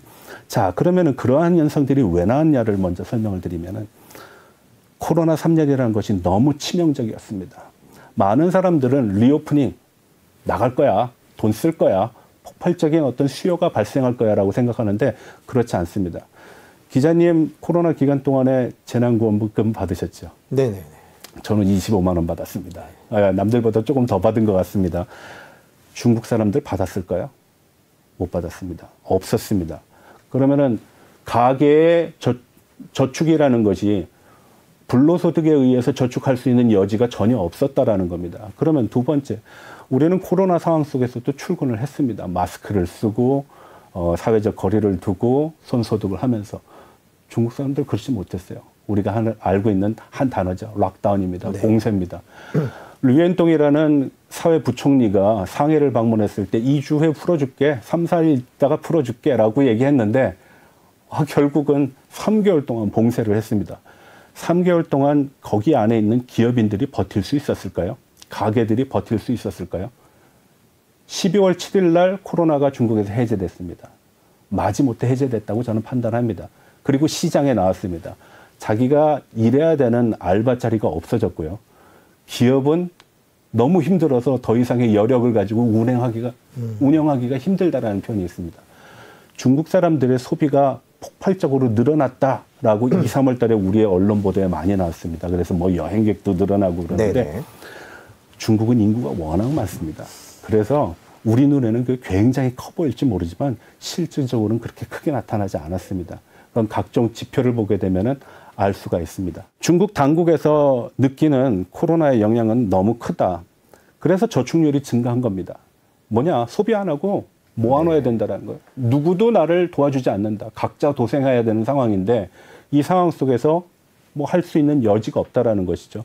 그래서 각종 지표들이 악화가 됩니다. 그것이 조금 전에 말씀드렸던 지표상의 데이터가 서로 한 방향으로 가면서 수렴하지 않고 서로 엇갈린 결과가 나타남으로 인해 가지고서 중국 정부에서 어떤 정책을 구사하기가 굉장히 힘들다라는 거죠. 또 한 가지를 얘기 드리면은 그건 중국 정부의 우리가 데이터를 가지고 봤을 때 상당히 많은 분들은 중국 데이터 믿지 못한다라고 말씀하시거든요. 네. 근데 믿을 수 있는 데이터가 몇 가지가 있습니다. 왜냐하면 그건 중앙에서 보는 거기 때문에 반드시 그거를 참고를 하셔야 됩니다. 아마 많은 중국 전문가들은 그걸 보시겠지만 단순하게 뭐 경제나 중국 경제를 이제 거시적인 측면에서 보시는 분들은 그렇게 관심 있게 안 보실 겁니다. 4월, 7월, 10월, 12월 1년에 4번에 걸쳐서 중앙정치국 회의에서 경제공작회의라는 걸 하게 됩니다.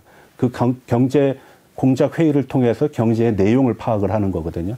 근데 4월 28일 날 얼마 전에 있었던 올해 첫 그 경제공작회의, 정치국 안에서 있었던 회의의 내용을 보게 되면 내성적인 수요의 동력이 보이지 않는다라는 표현을 씁니다. 그건 조금 쉽게 우리말로 번역을 하게 되면 사람들이 돈 안 쓴다는 얘기입니다. 네. 쓸 돈이 없는 거예요. 네. 쓸 돈이 없는 거하고 쓰지 않는 거하고는 다릅니다. 자기 스스로를 인내하면서 참고 안 쓰는 거하고 쓸 여력이 없는 건 다른 겁니다. 돈이 없을 수밖에 없는 이유가 재난구원금 미국에서는 5,000불, 6,000불씩 은행에다가 꽂아줬거든요. 개인의 통장으로 들어왔단 겁니다. 그래서 나와서 일 안 하지 않습니까? 최근 들어서 슬금슬금 나오면서 이제 뭐 일자리가 조금 그래도 풀렸다라고 얘기하는데 중국은 그런 상황이 아닙니다. 나왔는데 일자리가 없어요. 두 번째로는 3년 동안 돈 증가하지 않았습니다. 왜? 저축률이 증가했다라는 거는 쓰지 않고 모으겠다라는 거지 쓸 돈이 충분해서 그 돈을 저축하겠다라는 게 아닙니다. 우리가 지금 현상적으로 보고 있는 많은 사람들이 여행을 가고 소비를 하고 있는 거 그거 전체 중국의 인구에서 보게 되면 진짜 몇 % 안 됩니다. 세 번째로 말씀드리면 이제 중앙과 지방 간의 관계에서 제가 말씀을 드릴게요. 우리가 중국 경제를 얘기할 때 한 단어를 굉장히 주목하면서 평가를 하는 경우가 있습니다. 그게 바로 소프트 랜딩, 연착륙이냐 경착륙이냐를 가지고 중국 경제의 미래를 전망을 합니다. 상당히 많은 사람들이 예전에는 경착륙을 얘기했어요. 그게 이제 중국 위험론의 시각에서 네. 봤을 때 그랬고요. 그리고 우리와 같이 중국에 대한 의존도가 높은 나라는 연착륙을 얘기할 수밖에 없습니다. 뭐 피해갈 수 없는 뭐 선택의 여지가 없으니까요. 그럼 지금 중국의 경제는 경착륙할까 연착륙할까? 연착륙을 할 가능성보다는 경착륙할 가능성이 높다. 그중에 가장 큰 부분이 중국의 지방정부의 부채입니다. 최근에 아마 이런 얘기를 들으셨을 거예요. 뭐 건설 열심히 한다. 그동안 뭐 3년 동안 짓지 못했던 아파트 열심히 완공시킨다.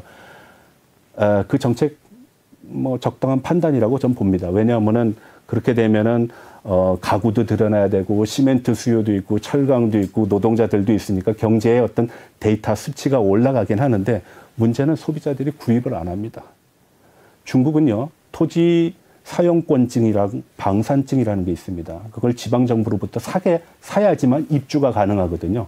지방정부의 재정은 60%가 이 땅을 팔거나 하는 거로 이제 수입을 이제 메꾸는데 집을 전화도 사질 않아요. 왜? 지금 그게 급한 게 아니거든요. 그럼 과거에는 어땠느냐? 과거에는 가능했습니다. 왜? 과거에는 계속 올랐거든요. 집값이요. 예. 그러니까 하루라도 빨리 사면 오픈런 하게 되면은 나는 내일 돈 번다. 모레 돈 번다. 내년에 돈 번다라고 해야겠지만 지금은 전화왔는데 불필요한 거예요. 뭐 불효불급한 상황이 아니다 보니까 부동산 매매를 하지 않습니다. 그러면은 돈은 이미 들어갔는데 완공을 했는데 빈집이 되죠. 그러면 어떻게 되죠? 건물에 대한 부동산에 대한 거품으로 변질되게 됩니다. 그래서 중국 정부가 아니 이때쯤 되면은 부동산 경기를 활성화해야지 늘 해왔던 정책 중에 하나가 경제가 안 좋은 것 같아? 그럼 부동산 정책을 써왔습니다. 그게 2008년도 서브프라임 모기지 때도 있었고요. 2010년도 재정위기 때도 있었습니다. 근데 지금은 왜 부동산 정책을 쓰기가 만만치 않느냐? 바로 그러한 요인입니다. 만들어놔도 사질 않아요. 들어가질 않습니다. 그럼 그것이 나중에는 오히려 더 큰 버블로 작용할 가능성이 크다는 겁니다. 그리고 3년 동안에 매년 중국 정부의 1년 예산에 버금가는 예산을 코로나 방역에 돈을 사용했습니다.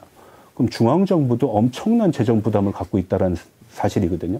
근데 우리는 공개되지 않으니까 알 수가 없어요. 네. 어느 정도의 돈이 들어가는지. 그래서 우리가 중국의 연착륙과 경착륙을 얘기했을 때 지방정부의 부실, 그리고 내수의 확대, 수출을 가지고 얘기합니다.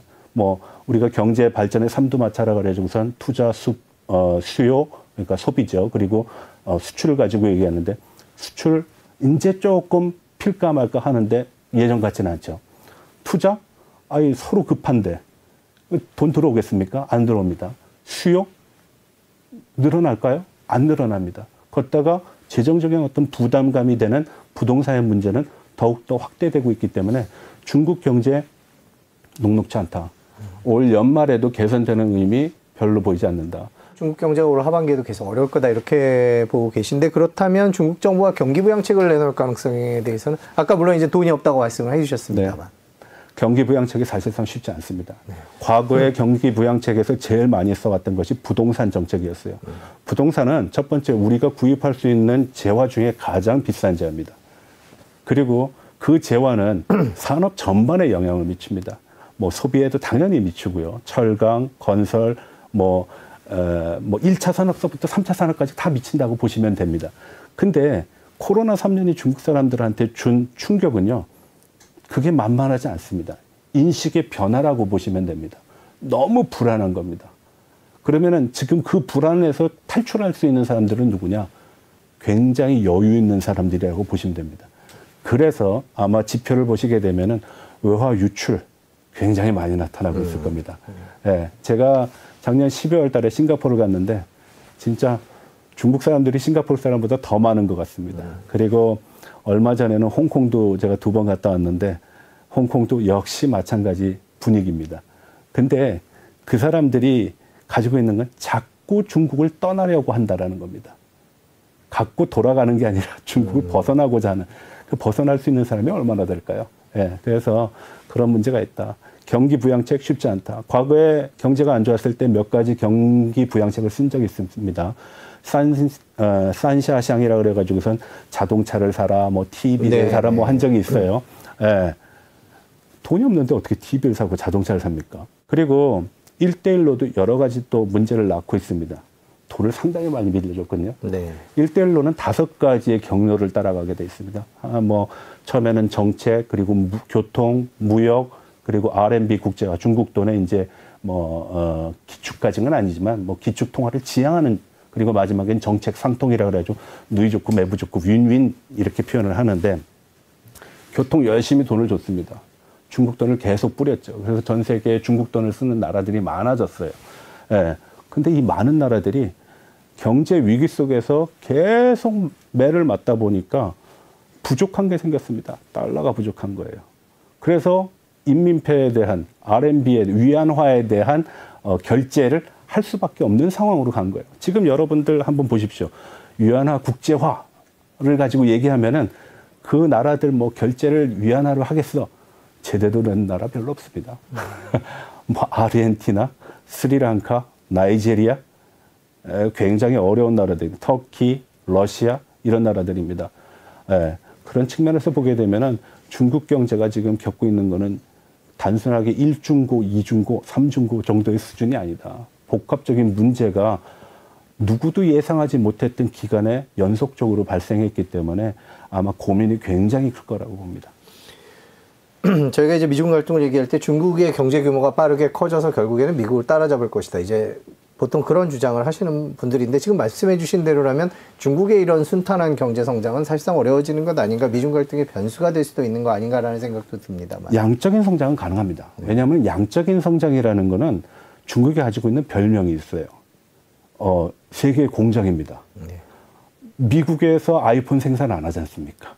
예. 하라이 데이비슨 정도 생산할 겁니다. 그런데 상당히 많은 생산은 중국에서 이루어지거든요. 그래서 세계 공장이라는 표현을 썼습니다. 총량적인 측면에서 중국이 미국을 넘어설 것이다라는 거는 가능할 거라고 봅니다. 그리고 그 시간은 점점 짧아질 것이다. 그렇지만 그것을 퍼 캐피타 1인당으로 나누게 되면은 과연 그네들의 생활의 질은 개선됐는가, 삶의 수준은 개선이 됐는가, 그건 좀 별개의 문제라고 저는 봅니다. 한번 예를 들어 볼게요. 그 얘기를 하게 되면 인구 문제를 언급을 안 할 수가 없습니다. 중국이 인구가 줄고 있어요. 올해 중국 대학 졸업자가 1,200만 명이 나옵니다. 네. 그리고 결혼을 한참 많이 했을 때, 한 10년 전에 중국에는 1,300만 쌍이 결혼을 했습니다. 근데 작년 데이터를 보게 되니까 980만 쌍 정도 됩니다. 보통 중국 사람들이 한 가구에 한 자녀만 낳으니까, 뭐 두 자녀도 낳을 수 있지만 보통 한 자녀밖에 안 나니까 얼추 계산을 해보게 되면은 지금의 1,200만 명은 20년 전에 1,200만 쌍이 결혼을 해서 나온 결과라고 볼 수 있죠. 지금 980만 쌍이 결혼한다 그러면은 아마 20년 뒤에 청년 실업률은 900만 정도로 줄어들긴 할 겁니다. 그렇지만 인구도 줄은 거죠. 인구가 줄면은 임금은 올라갑니다. 그것을 우리가 보통 루이지안 전환점이라고 얘기를 하게 되거든요. 그러면은 중국이 지금까지 성장을 했을 때 가장 중요한 하나의 뭐 보너스라고 얘기하면은 인구입니다. 노동력, 풍부한 노동력. 두 번째가 큰 시장. 예, 노동력이 풍부해서 돈을 벌면은 그 시장이 더 커지겠죠. 근데 인구가 줄면 어떻게 되죠? 시장이 더 폭발적으로 커질 수 있을까요? 굉장히 큰 저항감을 받을 겁니다. 예. 그러면 사람들을 결혼하게끔 해서, 애를 낳게끔 해서 해야 되는데, 미국과 같은 나라는 이민정책을 쓰죠. 우리도 지금 이민정책 만지작 거리지 않습니까? 중국 이민정책 쓸 수 있을까요? 쓰기 힘들 거예요. 두 번째로는 인구 구성의 문제입니다. 어떤 문제가 있느냐.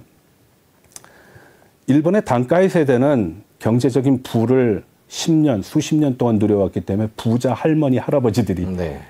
그래서 일본에서 사회적인 무슨 살인이나 아니면은 보이스피싱이나 이런 걸 하게 되면은 할아버지, 할머니들의 피해액이 뭐 10만 엔. 10만 엔 하면은 공 더 붙여야 되니까 억이 넘는 거죠. 몇억 단위로 나옵니다. 우리나라의 노인들은 반은 부유하고 반은 좀 부유하진 못합니다. 여유롭지 못합니다. 그 여유로운 사람들은 주로 연금 대상자들이고요. 근데 중국은 1967년서부터 76년 동안 문화대혁명이라는 걸 겪었고 그 기간 동안 학교가 열질 않았어요. 그 사람들이 저가의 노동력을 공급할 수 있는 가장 주력 인구가 된 거예요. 그 사람들이 지금 60대, 70대를 구성하고 있습니다. 가난한 노인들입니다. 지적인 자산도 없습니다. 네. 그 사람들은 누구에 의존해야 될까요? 젊은이들에 의존해야 됩니다. 그분들은 태어났을 때 형제가 있었지만 지금 애들은 형제가 없어요. 그럼 애 하나가 아버지, 어머니, 할아버지, 할머니, 과학기술, 의료의 발달로 수명은 늘어나니까. 그러면은 한 사람이 과거에는 두 사람, 많아봤자 네 사람을 부양하면 됐는데 지금은 네 분이 아니라 6분, 7분 부양해야 됩니다.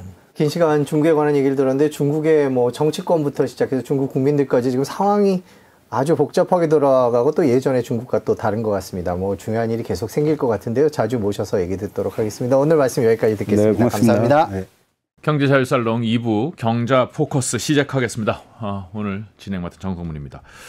오늘은 방위산업 얘기를 좀 해보려고 합니다. 방위산업이 사실은 뭐 투자하시는 분들은 알겠지만은 우리나라 주식시장에서 그렇게 큰 비중을 차지하지 않았습니다. 방위산업을 분석하는 애널리스트들도 거의 없었고, 산업 규모 면에서도 그렇고, 산업의 특성상 이게 거의 뭐 정부에다 파는 장사이기 때문에 마진율도 그렇게 높지 않았고, 이게 확장성이 얼마나 있느냐, 여러 가지 뭐 제약 조건이 많았었는데, 작년부터 분위기가 좀 많이 바뀌어가지고 이게 우리나라의 미래 먹거리가 될 수도 있다. 뭐 K방산 이러면서 수출도 좀 많이 되는 것 같고, 그리고 또 이제까지의 우리나라의 방산의 위상보다 위상 자체가 좀 많이 올라간 것 같다라는 생각을 하게 되는데, 그래서 오늘 전문가 모시고 우리나라 K방산이 어느 정도까지 와 있는지에 대해서 다시 한번 점검을 좀 해보도록 하겠습니다. 한국국방안보포럼의 신종우 사무국장과 함께합니다. 안녕하십니까? 안녕하십니까? 네, 나와주셔서 감사합니다. 네. 우리나라 방위산업이 일단 사이즈가 어느 정도 되는 사이즈입니까? 일단은 2017년도에는 이제 우리나라 방산이 지금 거의 수주가 안 됐어요. 뭐 수익률도 거의 반토막 나고, 방산이 마치 비리의 온상인 양 하는 게 2017년도의 모습이었죠. 네. 이번에 우크라이나 전쟁이 좀 K방산이 좀 폭발적으로 성장할 수 있는 계기가 된 거죠. 네. 그래가지고 지금 우리나라가 지금 방산 이제 4대 강국까지도 뭐 목표로 할 수 있다는 그런 전망까지도 많이 나오고 있습니다, 현재. 예. 지금 4대 강국이 목표다. 지금은 이제 8위예요, 8위. 8위. 예. 방산 수출 규모로. 그렇죠, 그렇죠. 그러니까 내수는 예. 말고. 그렇죠, 그렇죠. 우리나라도 내수는 좀 크죠, 방산이. 내수도 기본적으로 크긴 큰데, 우리나라도 무한정 무기를 많이 살 수는 없잖아요. 아, 그렇죠. 예, 예. 뭐, 그래서 K9 자주포 사업, 육군 사업 이미 끝났어요. 네, 네. 수량만큼 다 이제 된 상태예요, 지금. 우리가 방산 수출 자꾸 네. 얘기하잖아요. 네, 네. 방산. 수출하는 이유가 있어요, 기본적으로. 옛날 이스라엘이나 이런 나라들이 수출에 중점한 이유가 뭐냐면, 네. 그 무기 체계는 있잖아요. 딱 시장 경제 논리입니다. 네. 많이 생산하면 많이 생산할수록 가격대가 다운됩니다. 그렇죠. 네, 그렇죠. 네. 당연하죠. 네. 그러니까 그냥 우리가 보면 방산 기업들이 수출을 많이 하면 할수록 국내에 이제 도입되는 단가는 또 많이 낮출 수가 있거든요. 그렇죠. 그럼 우리가 국방비도 줄일 수 있잖아요. 그렇죠. 그리고 방산 회사들은 그 수익을 올려서 그거를 다시 투자를 해서 우리나라 방산 물자들이 더욱더 고도화될 수 있는데 기술 투자도 할 수 있는 거잖아요. 네네. 그렇기 때문에 방산 수출이 되게 중요한 문제예요. 현재 8위. 예, 뭐 예. 앞으로는 성장세를 봤을 때 4위도 기대해 볼 만하다. 예, 예. 4위권에 들어갈 수. 네네. 그럼 4위라고 하면은 맨 앞에 미국이 있을 거고. 예. 그리고 뭐 프랑스, 독일 뭐 나라들도 있겠죠. 프랑스, 독일. 그다음에 예. 우리나라 정도 된다. 우리나라 정도가- 러시아, 중국은 없나요, 위에? 러시아도 있죠. 근데 러시아, 중국은 지금 하향세를 계속 그리고 있어요. 아. 지금 국제사회가 좀 우크라이나 전쟁으로 해서 양분이 돼 있잖아요. 그렇죠. 그렇죠. 그 동남아시아 같은 경우는 중국과 러시아 무기체가 조금 셌죠. 아, 그러네요. 왜냐하면 이제 뭐 싸니까 네. 무기체가 좀 싸요. 네. 가격 경쟁력은 상당히 뛰어나요. 지금 우리나라 8위일 때 그 위에 러시아가 주고 있었는데 지금 이제 전쟁하고 이러면서 세계가 좀 나뉘는 분위기가 되니까 더 이상 러시아와 중국제 무기를 수입할 느낌이 좀 떨어지고 있다. 그렇죠. 왜냐하면 지금 어차피 지금 세계라는 게 중로 전선, 그다음에 미국과 그 우방국들 나눠져 있으니까 미국제 무기를 러시아 중로제 무기를 선택했다가는 오히려 미국부터 외교 관계에서 역효과를 줄 수 있잖아요. 터키가 좀 그런 경우죠. 따지고 보면. 러시아의 터키가 원래 F-35를 도입하려고 했는데 러시아의 S-400 지대공 미사일이라고 있어요. 탄도탄 유혹하는. 그걸 도입하니까 F-35를 안 팔았어요. 미국이 안 판다? 네. 그러니까 약간 가만히 있어도 지금 우리나라가 현재 8위지만은 중국과 러시아는 좀 아래로 내려와 줄 수 있는 이 분위기군요. 그렇죠. 중국과 러시아는 지금 침체기를 겪고 있는 거죠. 그렇군요. 네네. 근데 저 우리나라 방산에 다시 한번 돌아와서 얘기를 해보면은 뭐 2017년만 해도 굉장히 분위기가 안 좋았다. 방산이 그랬는데 작년에 방산이 폭발했잖아요. 뭐 폴란드에 엄청난 수출을 하면서 이 규모 자체가 일단 굉장히 성장한 거 아닌가요? 그렇죠. 폴란드 영향이 컸죠. 그러니까 지금 그러니까 폴란드도 원래는 우리나라 무기 체계를 살 건 아니었어요. 그러니까 우크라이나 전쟁이 발발하면서 그 폴란드가 독일한테 약속을 받은 게 있어요. 워낙 전황이 급하니 폴란드가 보유하고 있는 장비들을 우크라이나에 긴급하게 공유를 하면 독일이 채워주게 돼 있었거든요. 근데 독일이 약속을 못 지켰어요. 우리가 가진 거 가지고 일단 우크라이나를 줄 테니까 우리도 무기가 필요하니 독일이 줘라. 그렇죠. 왜냐하면 지금 폴란드 같은 경우는 지금 안보에 대한 불안감이 엄청 커요. 그렇겠죠. 바로 옆에 붙어 있으니까요. 중요한 건 뭐냐면 전쟁을 일으켰잖아요. 러시아가. 전황에 자꾸 개입하면 우크라이나 다음엔 너네다. 그러니까 자꾸 폴란드 입장에서 엄청나게 러시아가 우크라이나를 점령하면 다음은 타겟은 폴란드 우리가 될 것이라고 생각을 해버리니까 폴란드 입장에서 너무 급한 거죠. 빨리 우크라이나 전선에서 러시아군을 막아야 된다 해서 무기를 초장에 공유하고 독일로부터 받기로 돼 있었는데 받지를 못했어요. 왜죠? 문제는 독일의 어떤 방위 산업에 문제가 좀 있었죠. 유럽 전체가. 왜냐하면 뭐 ESG 경영이라고 들어보셨죠? ESG? ESG. 환경 뭐. 그렇죠. 그러니까 방산을 무기체 생산하는 나라들은 ESG에 반하는 기업들이에요. 유럽에서 이제 ESG라는. 왜 그렇죠? 그게 완전 무기체를 사람을 살상하는 무기체를 만드니까 이거는 기업의 어떤 사회적 책임을 못 하고 있다. 그렇게 되는 건가요? 그렇죠. 그 우리나라 하나그룹도 그 확산탄을 만들다 보니까 그 하나에서 유럽에서 태양광 사업을 하는데 유럽은행들이 투자를 안 하는 거예요. 그랬었군요. 그래서 지금 하나가 지금 그 확산탄 에너지 타는 걸 분사를 해버렸어요. 하나를 이름으로 생산 안 합니다. 그렇군요. 유럽이 그런 분위기였어요. 유럽이. 그럼 유럽 내에 있는 방산업체들은 ESG를 맞추기 위해서 방산 부문을 축소할 수 있는 환경이었군요. 환경이었죠. 그리고 지금 독일 같은 경우는 워낙 복지를 강조하다 보니까 국방비를 대충 감축해 버렸죠.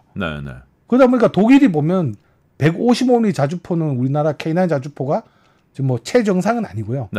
독일의 PZ-2000 자주포가 세계 최정상입니다. 생산 대수를 국방비가 확 줄여버리니까 가격대가 엄청나게 올라간 거예요. 말씀드렸잖아요. 대당 단가가 올라갈 수밖에 없다. 그렇죠. 대당 단가가. 그러니까 가격이 올라버렸고 독일도 자체 국방비를 줄다 보니까 자주포를 중국으로 막 매각했어요. 리투아니아 이런 나라에. 가지고 있는 것도. 왜 운용이 안 되니까 국방비가 없잖아요. 굳이 가지고 뭐 평화의 시대를 지나면서. 그렇죠. 그러니까 냉전 이후에 보면 막 그 뭐 레오파 전차를 중고로 뭐 그리스라든지 다 매각을 했어요. 독일이. 그러니까 나중에 보니까 독일이 그래도 혹시 모르니까 유사시에 우리가 지장 장비를 보관해 놓자고 했는데 와서 실제로 지장 장비 가동이 안 되는 거예요. 부품이 없어서. 그래서 이제 결국은 독일이 약속을 못 지키게 된 거죠. 우리가 저기 창고에다가 좀 쌓아놓은 거 있으니까 급하니까 일단 니네 거 주고 우리가 너네한테 줄게라고 폴란드한테 얘기했는데 쌓아놓은 걸 열어보니까 이거 못 쓰는 거네. 가동이 안 되는 거죠. 또 이거를 이제 지장 장비 오랫동안 묵혀놓은 장비잖아요. 그걸 다시 또 보수하는 데는 또 시간이 많이 걸리잖아요. 그래서 약간 폴란드가 약간 거기에 대해서 약간 신뢰를 좀 저버린 거죠. 독일이. 그럼 독일이라고 약속 안 지키려고 했던 건 아니었던 것 같아요.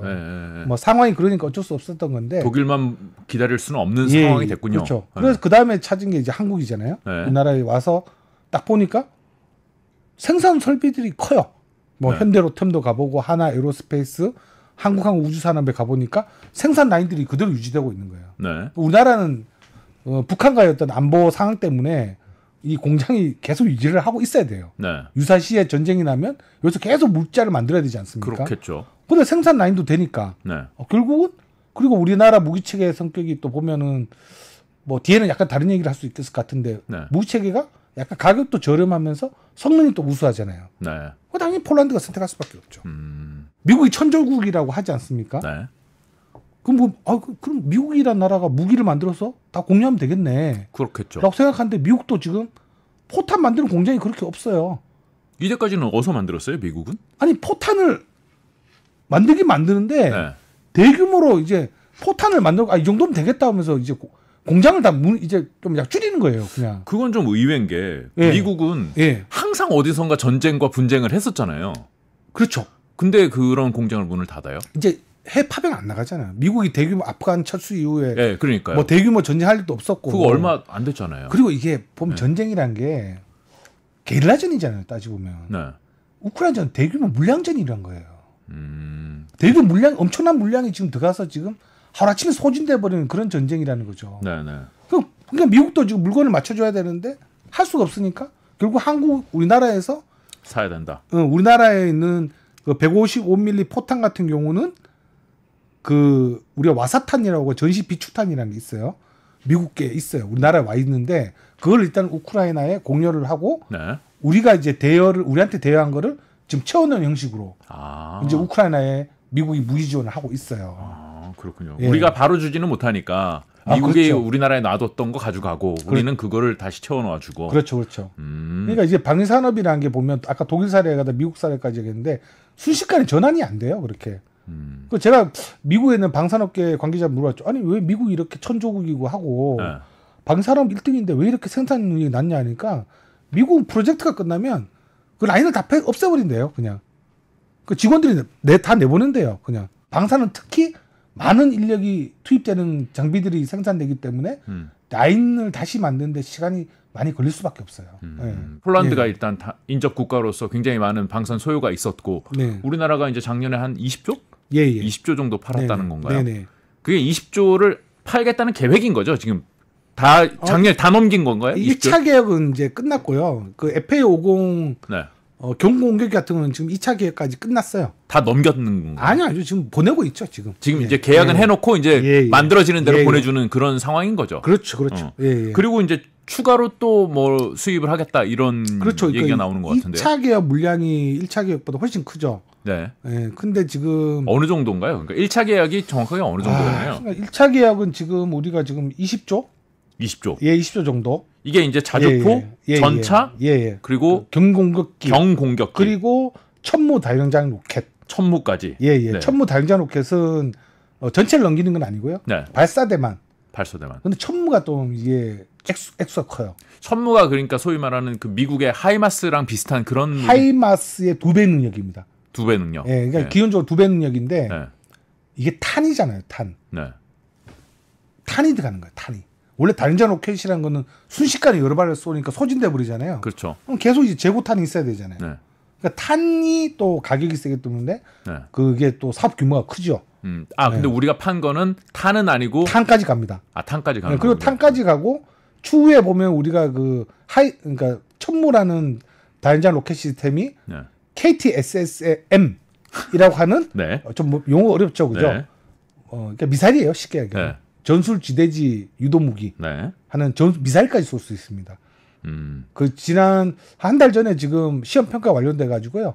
이제 거의 이제 생산을 시작했습니다. 그래요? 예, 우리나라에서. 예. 일단 네. 전차, 자주포, 경공격기, 예. 천무 이렇게 예. 작년에 팔았고 그렇죠, 4개. 예, 폴란드에 이제 그리고 2차 사업. 2차 사업이 열리는데 그건 또 뭐 어떤 게 2차 대상인가? 사업은 K2 전차 네. 하고 또 다시 K9 전차. 자주포 예. 하고 하는 건데 그 물량이 좀 더 커요. 아. 예, 물량이 더 큰데 이게 그 지금 이게 약간 틀려요. 우리는 지금 1차 사업은 우리가 만드는 걸 보내주는 건데 네. 2차는 그 현지 생산. 아, 네. 그리고 PL이라고 하죠. 폴란드 버전. 네네. 예, 하는 게 좀 있어요. 약간 예. 개량을 해가지고 예, 폴란드 폴란드 버전으로. 상황에 예, 맞게. 예. 지금은 거의 뭐 육군 버전, 우리 네. 육군에서 그대로 쓰는 거를 이제 보내주는 거죠.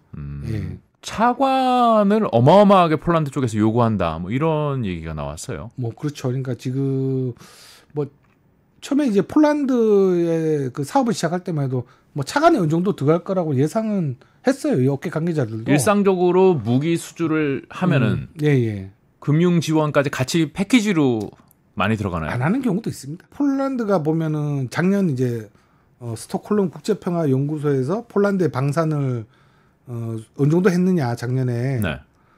세계 18위까지 올라갔습니다.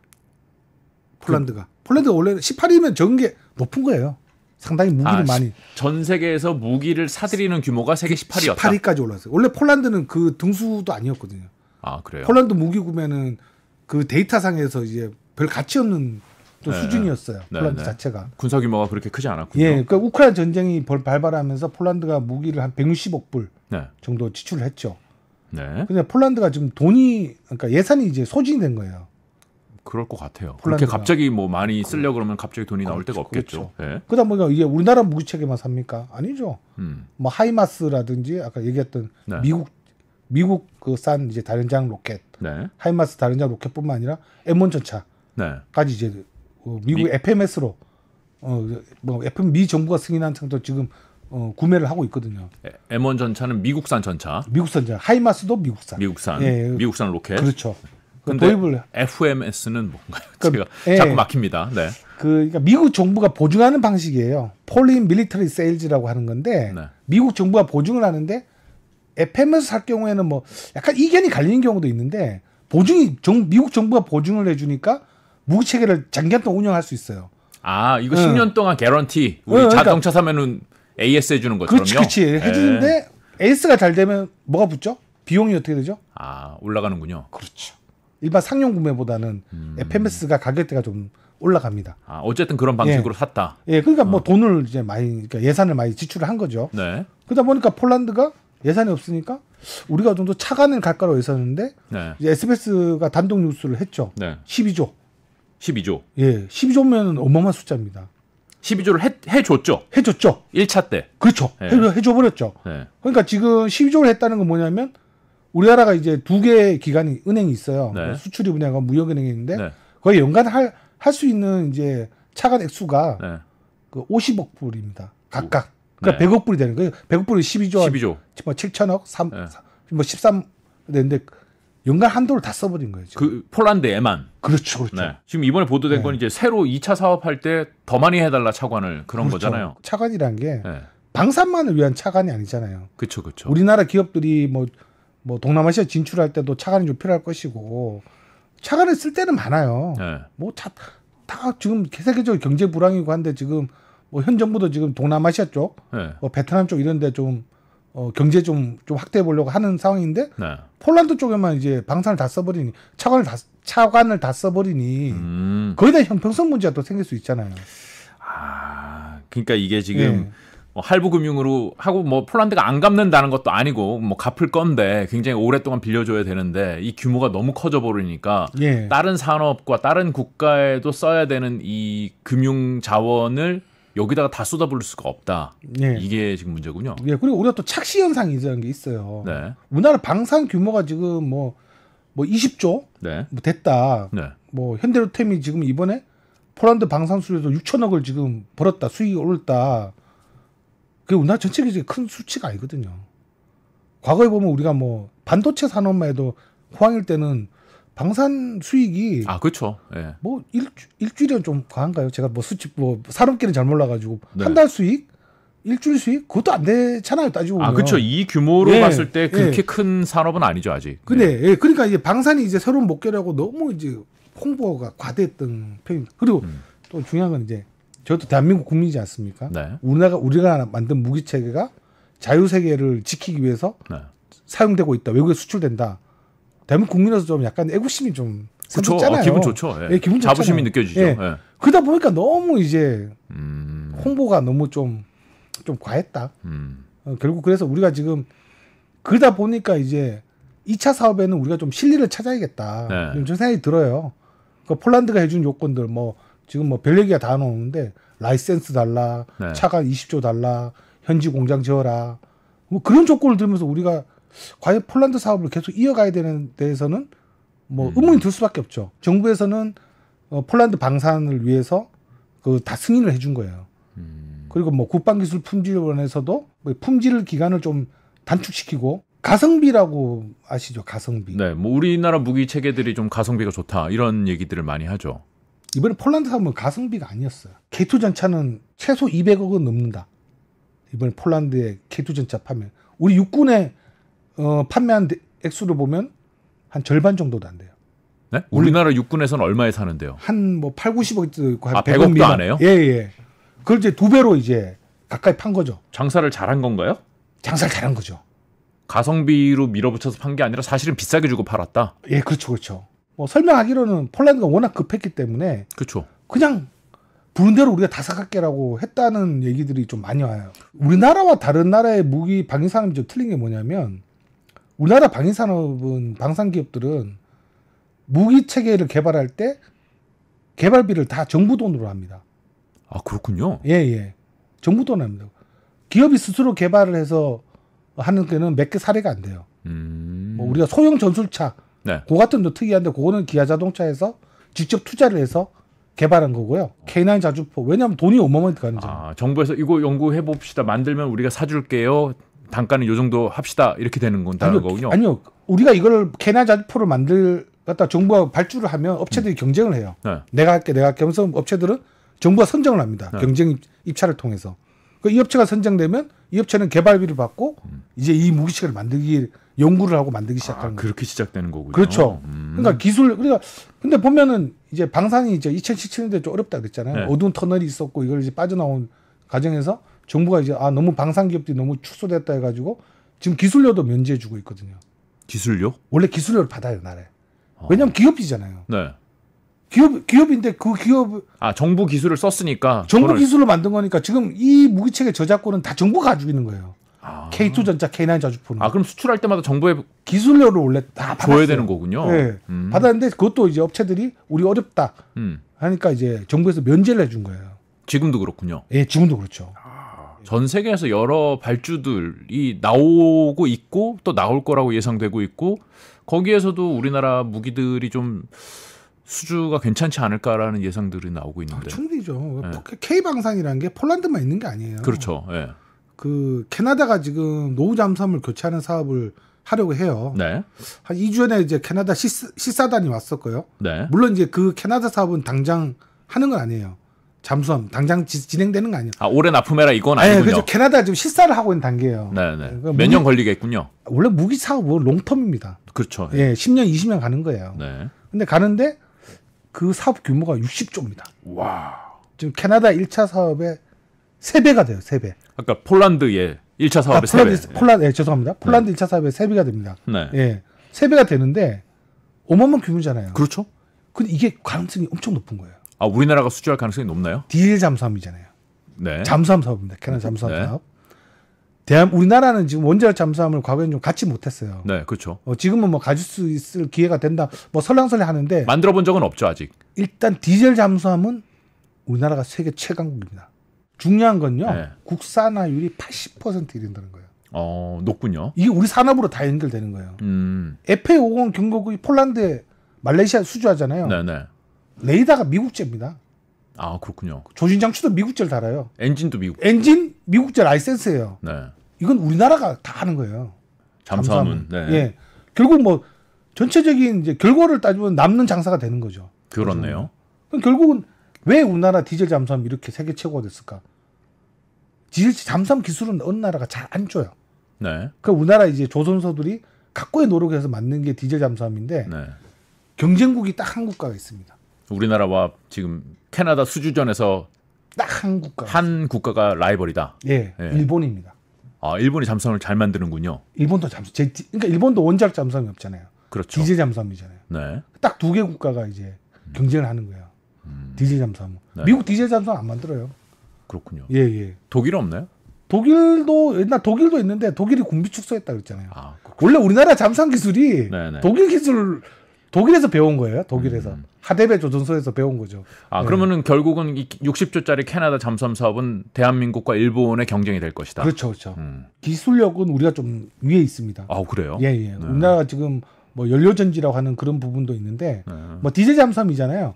그러니까 결국은 이제 물 속에서 전지로 해서 하는 건데 우리나라 연료전지 기술도 상당히 좀 올라왔어요. 뭐 연료전지나 잠수함 건조라든지 가장 중요한 건 우리나라 잠수함은 디젤이지만 SLBM을 운영할 수 있습니다. 잠수함 발사 탄도미사일. 네. 물론 이제 캐나다가 필요 없으면 거기를 연료전지로 채우면 돼요. 그럼 자망 기수가 더 길어지는 거예요, 능력이. 제품의 성능만으로 봤을 때 우리나라가 좀 위에 있다. 그렇죠. 근데 국산율도 80%. 국산율도 예, 없고. 예. 그치만은 네. 또 이제 그 수주라는 거는 뭐 국가 간의 관계라든지 정치적인 거 그렇죠. 여러 가지가 작용을 하니까 장담할 수는 없겠죠. 그렇죠. 미국이 이제 용공 방위를 해주고 하다 보니까 캐나다 보면은 국력에 비해서 군사력이 상당히 낮았어요. 그 대신에 뭐 미국이 워낙 이제 뭐 러시아하고 이제 부딪혀 있다 보니까 캐나다 안보 상황이 러시아를 상대해야 되는데 캐나다 자체가 이제 하긴 어려우니까 미국이 대신 다 해준 거예요. 그리고 러시아 옆에 알래스카가 있으니까 미국이 그렇죠. 알아서 하겠죠. 그렇죠. 네. 해줬는데 네. 이 트럼프 때 분위기가 너무 바뀌어버린 거예요. 트럼프가 이제 야, 그 너들도 알아서 해. 해보니까 러시아의 그 북극해에서 함대들이 막 그걸 저지해야 되는데 할 수 있는 해군력이 없으니까 트럼프 때부터 지금 이제 잠수함을 바꿔야겠다. 그리고 네. 캐나다 잠수함이 어떤 잠수함에 하면 영국제 중고를 사왔어요. 네. 중고를. 지금 이제 빨리 안 바꾸면 네. 이 잠수함이 운영이 안 된다니까요. 그러면은 뭐 그렇게 생각하면은 캐나다에서 이 잠수함뿐만 아니라 새로운 발주도 나올 가능성이 없나요? 새로운 발주요? 네. 그러니까 뭐 잠수함 말고도 뭐 방위력을 이제까지는 굉장히 낮게 유지하다가 방위력에 대한 필요가 높다고 생각을 하면은 그렇죠. 근데 이제 전투기 같은 경우는 미국제가 그러겠네요. 될 가능성이 높죠. 네. 근데 디젤 그러니까 캐나다는 원자력 잠수함을 갖는 게 아니라 디젤 잠수함을 갖는 거니까 원자력 잠수함 갖겠다면 우리는 아예 그냥 이 사업 하지도 못해요. 그런데 캐나다는 지금 디젤 잠수함을 지금 원하고 있으니 우리나라가 3,000톤급 디젤 잠수함이 가능성이 높은 거죠. 캐나다 말고는 또 발주가 나오거나 기대해 볼 만한 사업이 또 있을까요? 호주의 또 레드백 장갑차 네. 또 생각해 볼 수가 있죠. 네. 우리가 호주도 잘 사는 나라인데. 예, 근데 호주가 보면은 네. 뭐 지금 최근에 보면 레드백이 뭐 규모가 줄었다, 물량이 뭐 3분의 1 됐다. 아, 그렇군요. 이게 보병 장갑차죠? 보병 전투 장갑차입니다. 네. 뭐 세계 최고 성능이죠. 우리나라 건데. 예, 우리나라가 지금 독일 라인메탈하고 그 경쟁을 벌이는 거예요. 독일제하고 경쟁을 하고 있고. 독일은 2차 세계 100년 역사 가진 방산인데 네. 우리나라 하나 에어로스페이스가 전에 하나 디펜스가 네. 하는 건데 그것도 재미있는 일화가 있어요. 원래는 독일 라인메탈하고 같이 손잡고 한번 해보자. 라인메탈은 독일에 있는 방산 기업이군요. 그렇죠. 독일에 있는 라인메탈과 이제 손잡고 해보자고 했었는데 네. 독일이 약간 무시를 한 거죠. 너네들 기술이 있어? 그래서 무시한 거예요. 아, 굳이 한국에 있는 회사하고는 뭐 굳이 네. 그리고 하나가 처음에 이제 미국의 방산 전시 아우사라고 하는 뭐 세계 최대 방산 전시에 있는데 삼성은 알아도 하나는 뭐지? 뭐 이런 게 많았어요. 그러니까 네. 아직 브랜드가 네, 그럴 수 있죠. 예. 네. 그러니까 독일한테 하니까 이제 그때 당시에 이제 그 하나티펜 대표님이 네. 우리가 직접 스스로 해보자 해서 레드백 사업에 들어간 거예요. 호주 이제 랜드 400. 손잡고 같이 했으면 편하게 수주했을 텐데. 그러니까 하청업체가 되는 거죠. 또 따지고 보면. 그러니까. 예. 근데 단독으로 우리 경쟁 예, 붙자. 예. 네. 그래서 근데 놀랄만한 결과가 벌어진 거죠. 지금 수주가 됐나요? 수주는 안 됐고요. 아직 네. 결정은 안 됐는데 네. 뭐 영국도 있었고 영국도 AJAX라는 장갑차가 있었고 미국도 이제 끼어든 거예요. 아, 그래요? 근데 미국, 영국 다 물리치고 우리가 독일하고 이제 최종 결승전에 이제 남은 거죠. 아, 그렇군요. 예. 예. 아, 미국제 장갑차보다 더.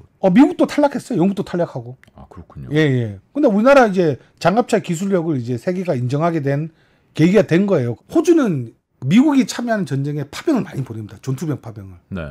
그러다 보니까 보병들이 가서 생존에 문제가 있는 거예요. 그때 당시 그래가지고 세계 최고의 장갑차를 원했는데 지금 미국이 파병을 대규모 해외 전쟁을 벌이지 않잖아요. 아, 파병을 안 보내잖아요. 그렇네요. 호주도 당연히 소유가 떨어진 거예요.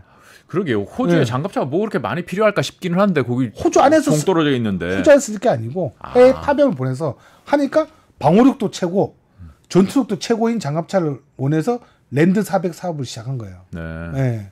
근데 좀 소요가 떨어지는 것 같다. 소요가 줄어들었고 게다가 중요한 거는 이제 독일이 이제 이 사업을 무조건 따기 위해서 이제 또 사업을 벌인 거죠.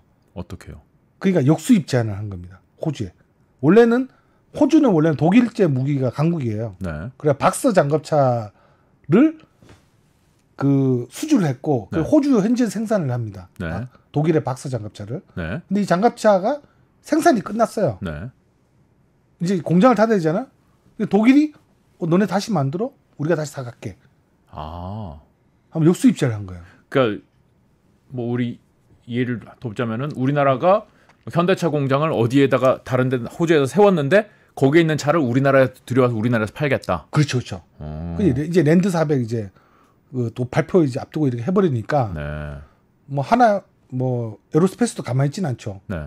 그러면 우리가 K9 자주포 공장이 호주에 있잖아요. 아 그래요? 네, 네. 세웠어요. 네. 원래 그 현지에서 생산하게 돼 있거든요. 네. 호주 사업은 장갑차에 들어가는 그러니까 자주포에 들어가는 장갑판 있잖아요. 네. 그걸 다 호주에 맡기겠다. 이집트 사업 거를. 아, 네. 부품을 그냥 하는 게 아니라 호주에서 만든 장갑판을 이집트 사업에 보내겠다. 보내겠다. 이 조건이 네. 많이 붙으면서 단순히 뭐 제품이 훌륭하다, 뭐 싸다 이렇게만 이해할 수 있는 게 아니군요. 그렇죠. 그러니까 방산이라는 거는 기본적으로 뭐 무기체가 우수하다고 되는 건 아니고요. 네. 기본적으로 그 국가 간의 외교 관계 문제라든지 각 산업과의 어떤 연계 그리고 우리가 뭐 절충교육이라고 얘기하는 게 있잖아요. 네, 네. 노르웨이 사업을 하면 절충교육이라고 아시죠? 네. 절충교육. 절충교육 뭔가요? 절충교육이라는 건데 이거 주고 저거 받고. 그렇죠. 우리가 네. 뭐 물건을 예를 사면 우리는 과거에는 30% 정도 했어요. 왜냐하면 뭐 미국이나 어떤 무기체계에서 도입하면 30%는 뭐 반대급부로 우리가 미국이 사야 되는 거예요. 네, 네. 예를 들어서 우리나라에서 뭐 헬기를 도입하면 네. 그 헬기 부품의 30%는 한국에서 만드는 거예요. 네. 그 절충교육인데 네. 노르웨이는 절충교육 조건이 100%입니다. 100%. 그 무슨 뜻인가요? 그러니까 1조를 팔면 1조원치 노르웨이 걸 사와야 되는 거예요. 다른 거 뭐. 예, 뭐 다른 거든지 뭐 무기체계라든지 뭐 연어라든지. 네. 예. 결국 그래서 아직까지 노르웨이는 우리가 절충교육을 못 지키고 있어요. 거기서 살만한 게 연어. 그러니까 왜냐하면 네. 이제 노르웨이 콩스버그에서 뭐 지대함 미사일 같은 것도 있고 한데 그렇군요. 네. 우리도 보면 이제 지대함 미사일 같은 거는 우리 기술 충분히 만들거든요. 이제 그렇군요. 그러다 보니까 이제 그것도 이제 절충교육을 지켜야 되는데 아주 고민해요. 근데 무기체계 사업이라는 게 워낙 뭐 무기 산업이라는 게 워낙 도입하고 하는 게 롱텀이잖아요. 네, 네. 그래서 지금 그것도 보면 지금 우리가 해결될 문제이긴 하죠. 방위 산업이 그래서 네. 지금 분명히 성장을 했고 네, 굉장히 네. 빠른 속도로 성장을 했는데 네. 이 성장세가 지속될까요? 아니면은 이게 어느 정도 지금 1단계로 성장했으니까 여기서 좀 이 정도 수준에서 있다가 뭐 좀 시간이 지난 다음에 성장을 할 가능성이 있나요? 방위 산업은 기본적으로 우리가 단기간에 보진 사업이 아닙니다. 네. 롱텀입니다. 롱텀. 네. 계속 말씀드리지만 사업이 길어요. 네. 캐나다 사업도 지금 시작한 거예요. 지금. 그럼 몇 년 걸리나요, 이거는? 그것도 보면 10년, 20년 걸릴 수도 있죠. 아, 그렇군요. 그러니까 우리가 뭐 해도 무기체계라는 게 한계가 있잖아요. 우리나라 한국의 공장들도 보면은 그 무기체계를 지금 무한정 만들 수 있는 게 아니에요. 폴란드 2차 사업의 결과에 따라서 약간 정체기를 겪을 수 있는 상황은 좀 있습니다. 성장률이. 네. 지금 아직까지 20조 차관을 주자마자 폴란드 요구사항을 다 들어주냐 마에 대해서 아직 결정이 안 됐어요. 네, 네. 20조 차관이 없으면 네. 폴란드 2차 사업은 전부 안 될 가능성이 높습니다. 꼬꾸라질 수 있는 거군요. 예, 그렇습니다. 그러면 여기서 작년 같은 양적 성장은 좀 어려울 수도 있다. 또 이제 우리가 200억 불어에서 네. 목표가 달성 못할 수가 있죠. 올해 목표를 예. 차관을 안 주면은 네네. 근데 실망하지 않아도 돼요. 우리나라 그만 이것도 괜찮은 사업입니다. 지금 근데 전 세계의 이제 예. 환경이 뭐 이렇게 예. 중러 간의 갈등, 예. 그 미국과 중러 간의 갈등도 좀 예, 높고 예. 네네. 좀 우리나라의 무기에 대한 그 외부의 시선도 많이 높아진 것 같고 그래서 예. 이게 좀 전체적인 분위기는 좋은 거 아닌가라는 생각은 좀 드네요. 그렇죠. 그러니까 이제 뭐 우리가 일단 우크라이나 전쟁 자체가 대규모 물량전이기 때문에 네. 무기 수요는 계속 발생할 수밖에 없고 네. 유럽이 지금 군비 증강을 지금 전 세계적으로 하고 있는 상황이에요. 이거는 우크라이나 전쟁 끝나도 그럴까요? 끝나도 당연하죠. 계속 군비 증강하죠. 계속. 지금 뭐 오늘 뉴스 따르면 벨라루스에 지금 전술 핵무기가 배치가 됐다는 얘기도 있잖아요. 유럽이 상당히 안보 불안 요소가 증가할 거예요. 근데 이제 나토가 지금 연대하고 있으니까 우리가 이 나토 연대를 뚫고 다시 K 방산에 할 수 있을까에 대해서는 또 그게 관건이군요. 그렇죠. 의문이 들 수밖에 없어요. 1차 성장을 이미 해냈고 네. 올해 폴란드 수주와 나토 내에서의 이제 무기 생산 업체들 간의 이제 결속 예, 사이에 연대. 우리가 연대 예. 사이에 우리가 예. 비집고 들어갈 수 있느냐가 관건이 될 것 같다. 예. 그래서 지금 폴란드가 20조까지 요구한 줄은 모르겠어요. 일단은 우리나라 이제 K방산이 저도 잘 되길 바라는 마음이지만은 우리가 이 돌다리를 두드리고 가야 될 부분은 분명히 있다고 말씀드리고 싶습니다. 네. 오늘 말씀 잘 들었습니다. 고맙습니다. 네, 감사합니다. 네. 우리 경자 포커스 오늘 여기서 마무리하겠습니다. 모두 다 구독, 좋아요, 알람 설정 누르셨죠? 네, 시청해 주셔서 고맙습니다.